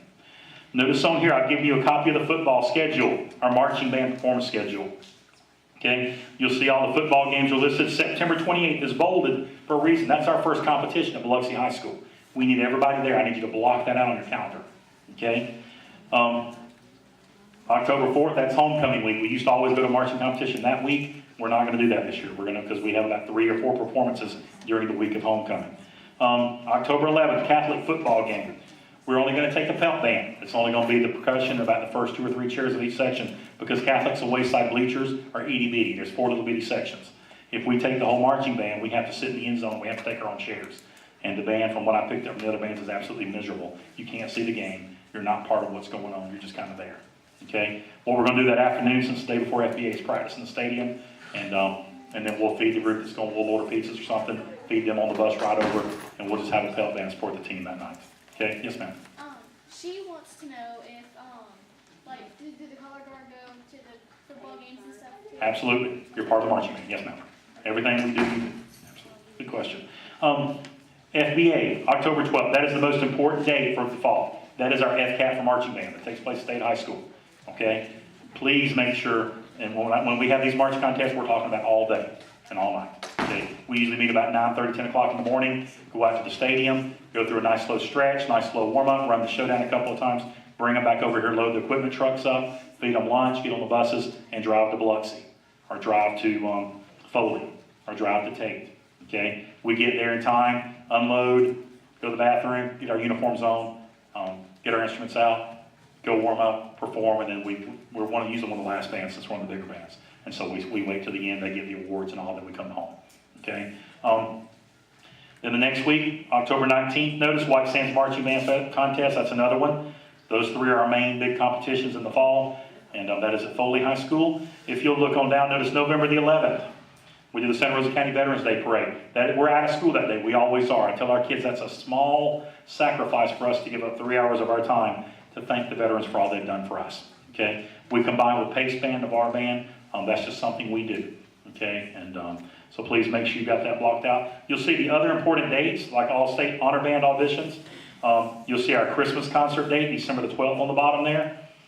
You'll see our Christmas party date, December the 13th. All county honor band. You'll see another important date, March 7th and 8th. That's FBA District Concert Band MPA. That is our FCAT for concert band. You'll see our spring band trip, which I'm going to talk about here briefly in a few minutes. May the 9th is our spring concert. Our band banquet May the 17th. Graduation May 27th. Last day of school May 30th. These are all the dates you're going to need for the school year. Okay? Everybody cool with that? Any questions? All right, we're almost done on this part of things. Flip the page. On the back of that, you see a band letter and application at the end of the school year for the band banquet. They'll fill these out to see if they qualify for their band letter. That's for their letterman jackets. They get the big M that says band on it. Okay, they'll fill that out. That's just kind of a sample you look at. The next page, page 33, is an absence appeal form. Those are located on charms, also in front of the box. That's what you fill out if your kid missed a rehearsal or a performance. And then flip the page one more time. You'll see the Milton High School Band student contract. What this pretty much says is I have read through the book, I understand everything. We need these back in by the date on there, July the 19th, which is not the Thursday night rehearsal for the locking. Okay? Next page, the most important form we collect. This is the medical form. Okay? This is the form that allows us before school, or really after school, starting at 3:16, to provide your kid with medication if they need an after school rehearsal or a day performance. If we're away at a football game, we're at West Florida Tech High School, and your kid has a headache, or at a football game, this allows us to be able to give them the Tylenol or whatever they may need for the entire year. Okay? This is if we have to go to the emergency room via ambulance. We'll always do our best to call you, but there have been situations where I've had to ride the ambulance, go with the kid to the emergency room. This is what I take with me in the emergency room. So they know what their allergies are and all that kind of stuff. And meanwhile, we're on the phone getting you and your meeting. So that's only happened once or twice in my career, so don't panic. Okay? But we do have accidents, and we have kids that have medical issues and so forth. But as you're going down that, please notice right in the middle it says list non-prescription medications that your child may not take. Okay? Why do we do that? In the past, it used to say that your child may take. Somebody put Tylenol, that's all we could give them. They had an upset stomach, we could give them Pepto-Bismol. If there's something that's over the counter that they can't take, if you will write that there. Otherwise, if they need Pepto-Bismol and we're at Panama City, a playoff game, we can give them Pepto-Bismol. Does that make sense, everybody? Okay, thank you for bearing with me. We'll take a stretch break here in just a second. On the back, if you'll notice, we need signatures. You can do one of two things. You can have it notarized there at the bottom, or if you don't want to have it notarized, you can get two witnesses to sign off on it. That's what that witness in lieu of notary is in the middle. Okay? Please get those back in ASAP. We can't give your kid any kind of medication right now during rookie camp. So if you'll get that turned back in, we would appreciate that. Okay? If you need sent as early as tomorrow or the next day, or you want to start filling out while I continue to talk and get a couple other witnesses to witness it tonight, that would work too. All right? Any questions thus far? Do you need to stretch real quick? I've got about 20 more minutes.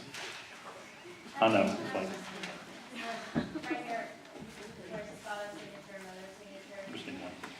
just need one. Yes, good question. Okay. Moving on, guys. Shadowing an alternate line. There's some questions probably about that. What is a shadow? What's an alternate line? We will not have 180 marchers, 180 spots on the field, because we always have folks that get injured. We always have folks that move. And what happens if you put every member in a spot on the field, what happens is that when somebody moves, you've got a hole in the show for the rest of the season. So what we do is we'll probably have 10 to 12 alternate shadows. What that means is that we'll have 2 people assigned to one spot. They will alternate. Like this week, this student will march. The next week, another student will march. Okay? We usually do that based on their playing, what they've done when they come through for their audition, and on marching skills. A lot of times, we got some kids that are training. Okay? In the event that another student, for example, moves or something, then we take one of the shadows, we plug them into that spot in that same general order. Does that make sense to you? So they're still a full-fledged member. They still participate in pregame. They do everything in the stands that the rest of us do. Summer uniforms I mentioned earlier, looking at the agenda. Number 8, items needed for band camp and rehearsals. And guys, this is a lot of information. Are you okay? Are you fading on me? Y'all all right? You fading? Okay. We need to stand up and stretch for a minute? I'm moving as fast as I can, I promise. But it's important. Rehearsal uniform, I told you about that. Guys, little water coolers, please make sure they've got something. They bring a big bottle of Gatorade. I've seen some kids that'll freeze a gallon jug of water, and take it out that morning and it falls during the day and they're drinking on it. That kind of stuff, please. Music folders as well. What we recommend for them is that they get a binder, like a 3-ring binder, a 1-inch binder, or 1.5-inch binder with a minimum of 15 plastic sheets. We give them their music and whole sheets, and a lot of our kids use those, and it's real handy because they decorate it, put their name on it, and so they know it's theirs. Band trip information. Flip over there real quick. I know I've thrown all this stuff at you, and now I'm going to talk about a band trip that takes place in March. You're going, oh my goodness, why is he doing this? We discovered last week as we started putting the band trip together that we've got to move quickly on the band trip. Now I know you've walked in tonight and you're going, why aren't you talking to me about taking my kid out of the country? I don't even know who you are, okay? I've done this for 21 years, and 18 out of 19 years I've been at Milton, I've taken a trip every year. About 5 years ago, we did our first cruise with the band. We also do a Washington, D.C., New York City trip. That'll be in 2 years. We did an Orlando trip this past year, did all the Disney stuff and the workshops with the Disney musicians. And we also do a trip to Atlanta and Gatlinburg. Now, these trips are optional for our kids, but what we've learned over the years, we do one every year. It's a reward for the kids that want to do it. And they fundraise their money, pay their money, they go, and usually these are very educational experiences. Our band trip and our rotation this year, okay, is a cruise. Unfortunately, Mobile doesn't have a cruise ship like they did the last time that we went, so we're looking on taking a cruise out of Port Canaveral. This will be during the week of spring break. We can't miss school because of all the end-of-course exams, FCAT, and so forth, okay? Looking to leave that Monday of spring break. Royal Caribbean's Enchantment of the Seas. It's a 4-night cruise. The cost of the cruise you'll see in here is $675 a person. Again, this is an optional trip. Now, usually we'll take 100 and, to Disney, I think we took about 135, 140 this past year. Okay, so we $675 a person. Understand that pretty much includes all of their expenses except for some excursions that they may want to do in Nassau and on Coco Cay, and lunch that day in Nassau as well. All their meals on board the boat, all the gratuities, all the taxes, all the port fees, all that is included. The charter bus transportation is included. The cruise will set sail Monday morning. It gets back on Friday morning. We'll already have the charter buses. We're going to pull through Orlando. We're going to stop at Universal, Islands of Adventure for the day. That's included in here as well. They'll get a meal voucher for the Islands of Adventure. And we'll leave out Friday night and get back in Saturday morning, about 6 o'clock that morning. Okay? We leave Monday morning about 3 a.m., drive straight to Port Canaveral. If you've ever been on a band trip with me, you know it's intense. But we have a blast. Okay? We're using a tour agency. We have to with the cruises, a group called Straight A Tours. Because of that, and well, because we also have to book, because the cruise we're originally going to take is already booked up through Carnival. We've got to move on this pretty quick. And that's why I had the meeting with the returning members, because you have to book this stuff in advance before it books up, or else we can't take the group. All right? So what you'll notice on here, Straight A Tours is who we traveled with 5 years ago. It's a very reputable group. They have $2 million liability insurance. The cruise we went on the last time 5 years ago was awesome. We took the band to Cozumel. It was a great cultural experience. We taught them before we left dining etiquette. The band dressed up for formal night and all sat down, and they knew which fork to use and exactly how to behave and so forth. We went with Straight A Tours. Everything went well. And I've been to Nassau more times than I'd like to count. And I'm going back there next week. I leave Saturday. But I feel that we can provide a very safe trip to Nassau. We always have. This past year, we had one chaperone to every 2 students. We went to Orlando. That's the way it has been about every year. It's very well chaperoned. The way we work it on a cruise ship is that we'll have 2 chaperones that are assigned to 4 students. And those students will check in on the boat during the day with them. And then we are actually on land. There'll be an excursion teams. We may have 4 or 5 adults with 10 or 15 kids, and these may go snorkeling, and these may go to Atlantis and tour Atlantis and that type of stuff. Trying to make this as quick as possible. I say all that because of this, the payment schedule. We found this out yesterday. Okay, the payment schedule that we have to pay Royal Caribbean falls on top of band fees, and we've done our best to move the band fees around. I don't want to overwhelm you because I know how it is as a new parent. I can only imagine. But we have to have the first $150 deposit in by August 1st. We have to book it in July before it fills up. That's what we're told today. Okay? We're hoping it doesn't fill up before then. Thursday, August the 1st is the first deposit. A payment of $200 is due Friday, November 1st. Okay? At the end of football season. We have to put the initial deposit down so they'll hold the rooms. Okay? This isn't Milton High School Band. This is Royal Caribbean. And then we have to put the $200 down. That's when they'll actually assign the cabins to us. And then you see Tuesday, December the 3rd is the last cruise payment of $125. And then you'll notice the final payment, Monday, March the 3rd, is a payment of $200. That goes towards a charter bus and the Universal Studios. The charter buses are costing us about $125 a person. Okay? And believe it or not, they drive down, they wait until we get back off the ship. Okay? Because it's actually cheaper than them coming back and forth with the mileage and the fuel. You'll see the cancellation policy there. Trip intention forms. Tonight, as you came in, you should have picked up one of these.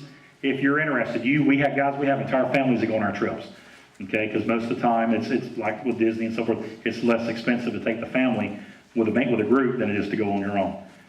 If you're interested in you going or anybody in your family or your child, I need these back by Thursday, July the 11th, so I can book the block of rooms. And I have 30 days to get them the check cut for the first deposit. Does that make sense to you? So need these back by then. Flip the page over real quick. I need another job. Yeah, I know.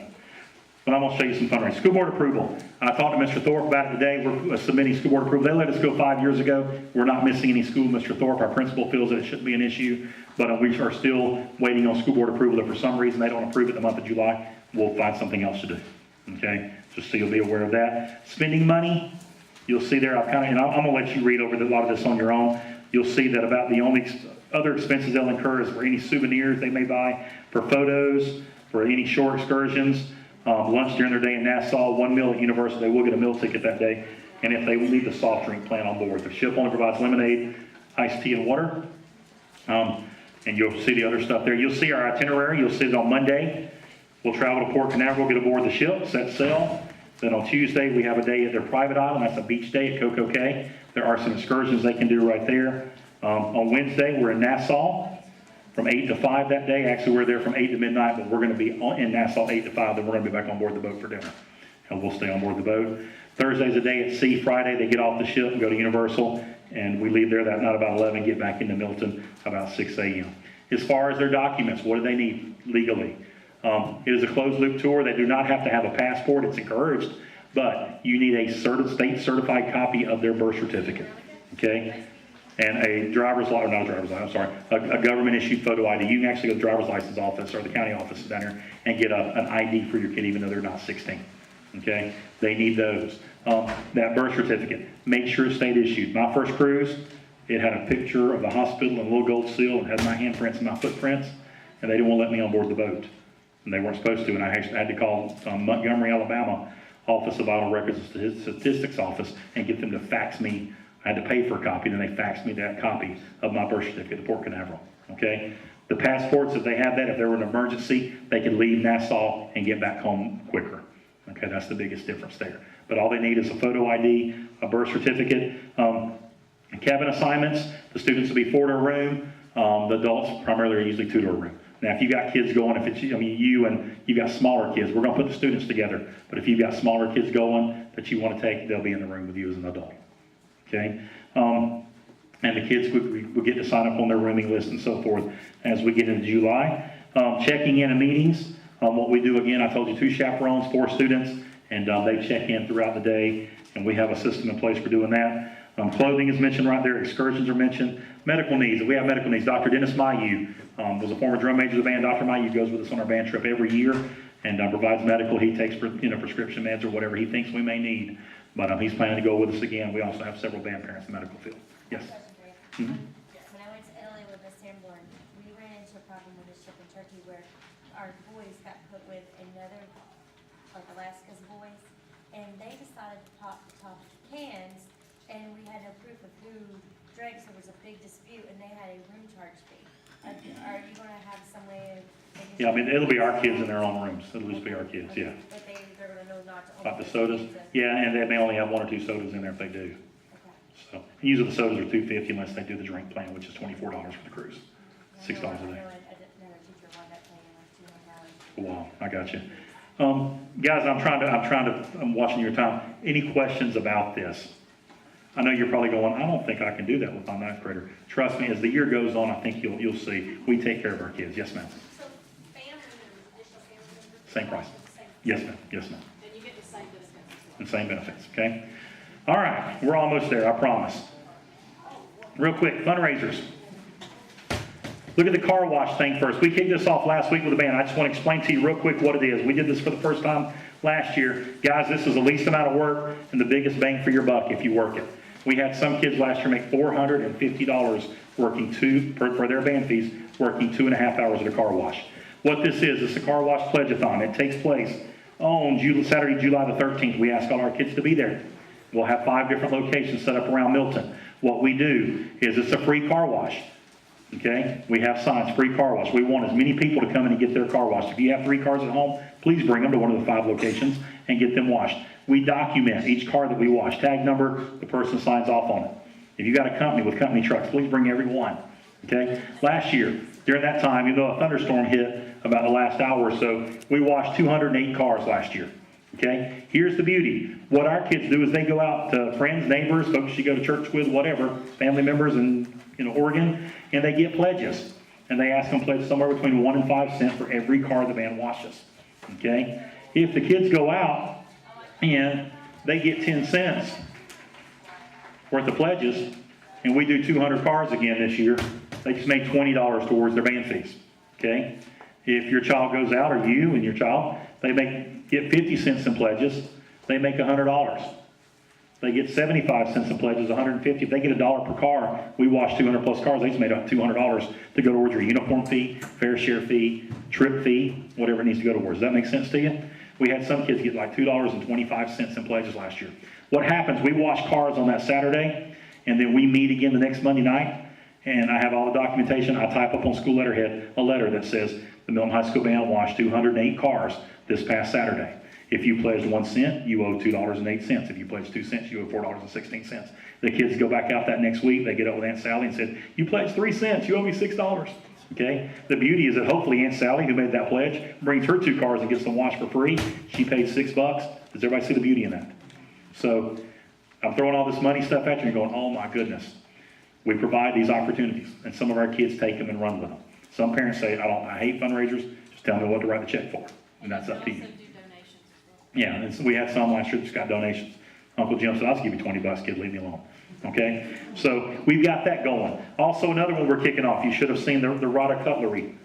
Okay, this is something that the cafeteria workers have done for years around here. I don't know a whole lot about it, but some of the band parents that have shared this, Miss Tina had discovered this. Everything that you see in here, okay, you've got actually 2 brochures on that. The students sell, they make 40% profit. They sell a $10 item, your kid just made $4 towards their band fees. Okay, so there's an order form that goes along with that. Jan, is there anything you need to say about that? They're very inexpensive, but don't let the price, because a lot of times you get what you pay for. Don't let the price, don't think that with these. These are very good knives. My mother used to buy them all the time. They stay sharp. You can sharpen them as much as you want. They're great knives. And for less than $10, they are awesome knives. I know Vicki has several of them, and when she saw this, she's like, "Oh, yes!" Because she's used these before. The best thing about this, these are made in the U.S. So you're putting America to work. Okay. Again, we provide opportunities. You can take them and do with them what you want. Those order forms, and it tells you on your itinerary, your agenda for tonight, that's due July the 18th. That is the second Thursday night rehearsal once we come back in July. We will accumulate those, fill out the order forms, we'll send those off, and probably right that week before school starts, we start meeting back up here. Hopefully we'll get those distributed. We're going to call. We want parents to pick those up. We don't need to say, "Here, kid, here's your knives to go into second period." Okay? So So we'll get you involved in that. Summer calendar, guys, if you'll just look on the back, you've hopefully seen this several times. No, your kid needs to be at rookie count if they're in percussion. Y'all wait outside for just a second. I'm almost done. You'll notice Tuesday or Monday, Thursdays in July, the 8th, the 11th, the 15th, the 18th, for WIN players. If you're out of town, just send us an email, let us know. Those are for whatever kids are in town. The band lock-in, the 19th and 20th. That starts at 7 o'clock that night, ends about 7 o'clock the next morning. We actually start off in the Milton High School gym with a bunch of relay races, and we got, jams pumping, and it's real high energy. About 10 o'clock, we put them on the bus, take them to CC's Pizza, feed them all the pizza they want, and then usually from there we leave, go to Silver Screen, and have 2 or 3 movies they can watch from about 11:30 to 1 that are all like PG rated, and so, or PG or PG-13. We have to get permission on PG-13 or G rated. We don't do rated R or any of that kind of stuff. And then about 2 o'clock in the morning, we take them to Oops Alley and they bowl. And then about 5 o'clock in the morning, we take them to UWF's swimming pool, and we swim from about 4 or 5 o'clock in the morning to about 7 o'clock in the morning. And then we bring them back here, feed them, load them up with Milton Quality Bakery donuts and milk and orange juice, and send them home to you. So, guys, that is one of those play hard times where we actually, that's a very bonding time for our band. We do special things that night, like on the bowling lanes. We assign them the lanes so they get to know people they may not ordinarily know and start. It's really a bonding time. That also gets everybody back in town in time for band camp.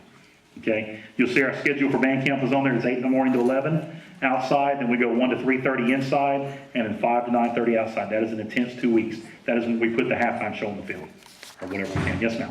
Are they here the whole time from 8 to 9:30? Now, they have 11 to 1 lunch break. You can pick them up. They can stay here. Our boosters also provide food, some food items back here in the back. I think we got some Firehouse subs last year, if I remember right. It's Chick-fil-A. We have something like inexpensive at cost kind of stuff. For lunch and dinner. We'll get you more information when we come back in July before band camp starts, but some of our kids walk across the street, and a lot of our kids drive, so they leave for 2 hours to come back. But for lunch and dinner, yes. I was told that only the percussion comes back from 5:30 to 9:30 or whatever that is. Are you talking about during this week? No. During this week they do where it says percussion camp. No, I was talking about During band camp, no, man, I'd say everybody. That's the entire band. Color guard, everybody. Yes, ma'am. Okay? You'll notice that. You'll see band camp the last week of July, first week of August. And then that next week, we don't have any activities before pre-planning. And then August 12th starts teacher pre-planning. We'll go to Monday, Tuesday, Thursday night rehearsals. Any questions about that? Guys, thank you for your patience. One last thing. Let me try your agenda one more time. We told you about charms. I can't find mine. Where's mine? There. Nope, that ain't it either. Oh, back of the calendar, right? There it is. Facebook, we have a Facebook page where me and Mr. Schultz administer. We want parents, we want students on there. If you're on Facebook, please like us. We give announcements, all that. We post pictures, like we've been keeping track all week of rookie count. You see it's on there. It's facebook.com/Milton HS Band, or you can just search for Milton High School Mighty Black and Gold Band. Like our page, you'll get stuff. Also, YouTube. We put a lot of our performances up on YouTube. Mr. Schultz started a YouTube channel called Milton HS Band. The trip meetings, or all the meetings that we had, the night's meetings, will be on YouTube probably the next couple of days. Okay? If you need to contact us, or if you have any questions, by all means, please email us, call us, let us know. Communication is important to us. Yes, ma'am. If you're planning on chaperoning, you will have to do a volunteer form, go through the school board, and you'll get further information on chaperone training, which will be coming up probably band camp or so. Yeah. Weaver holds that, you have to attend. We'll do some chaperone training meetings. Okay? Any other questions? Any other announcements? Yeah, the trip intention forms, guys, don't forget, we need those back by July 13th. All right? And you can use any of your fundraising profits, from the car wash or the knives, you can use those. For your trip. Sure. Guys, the Band Parent Association provided some snacks. Please socialize. Okay? Thank you.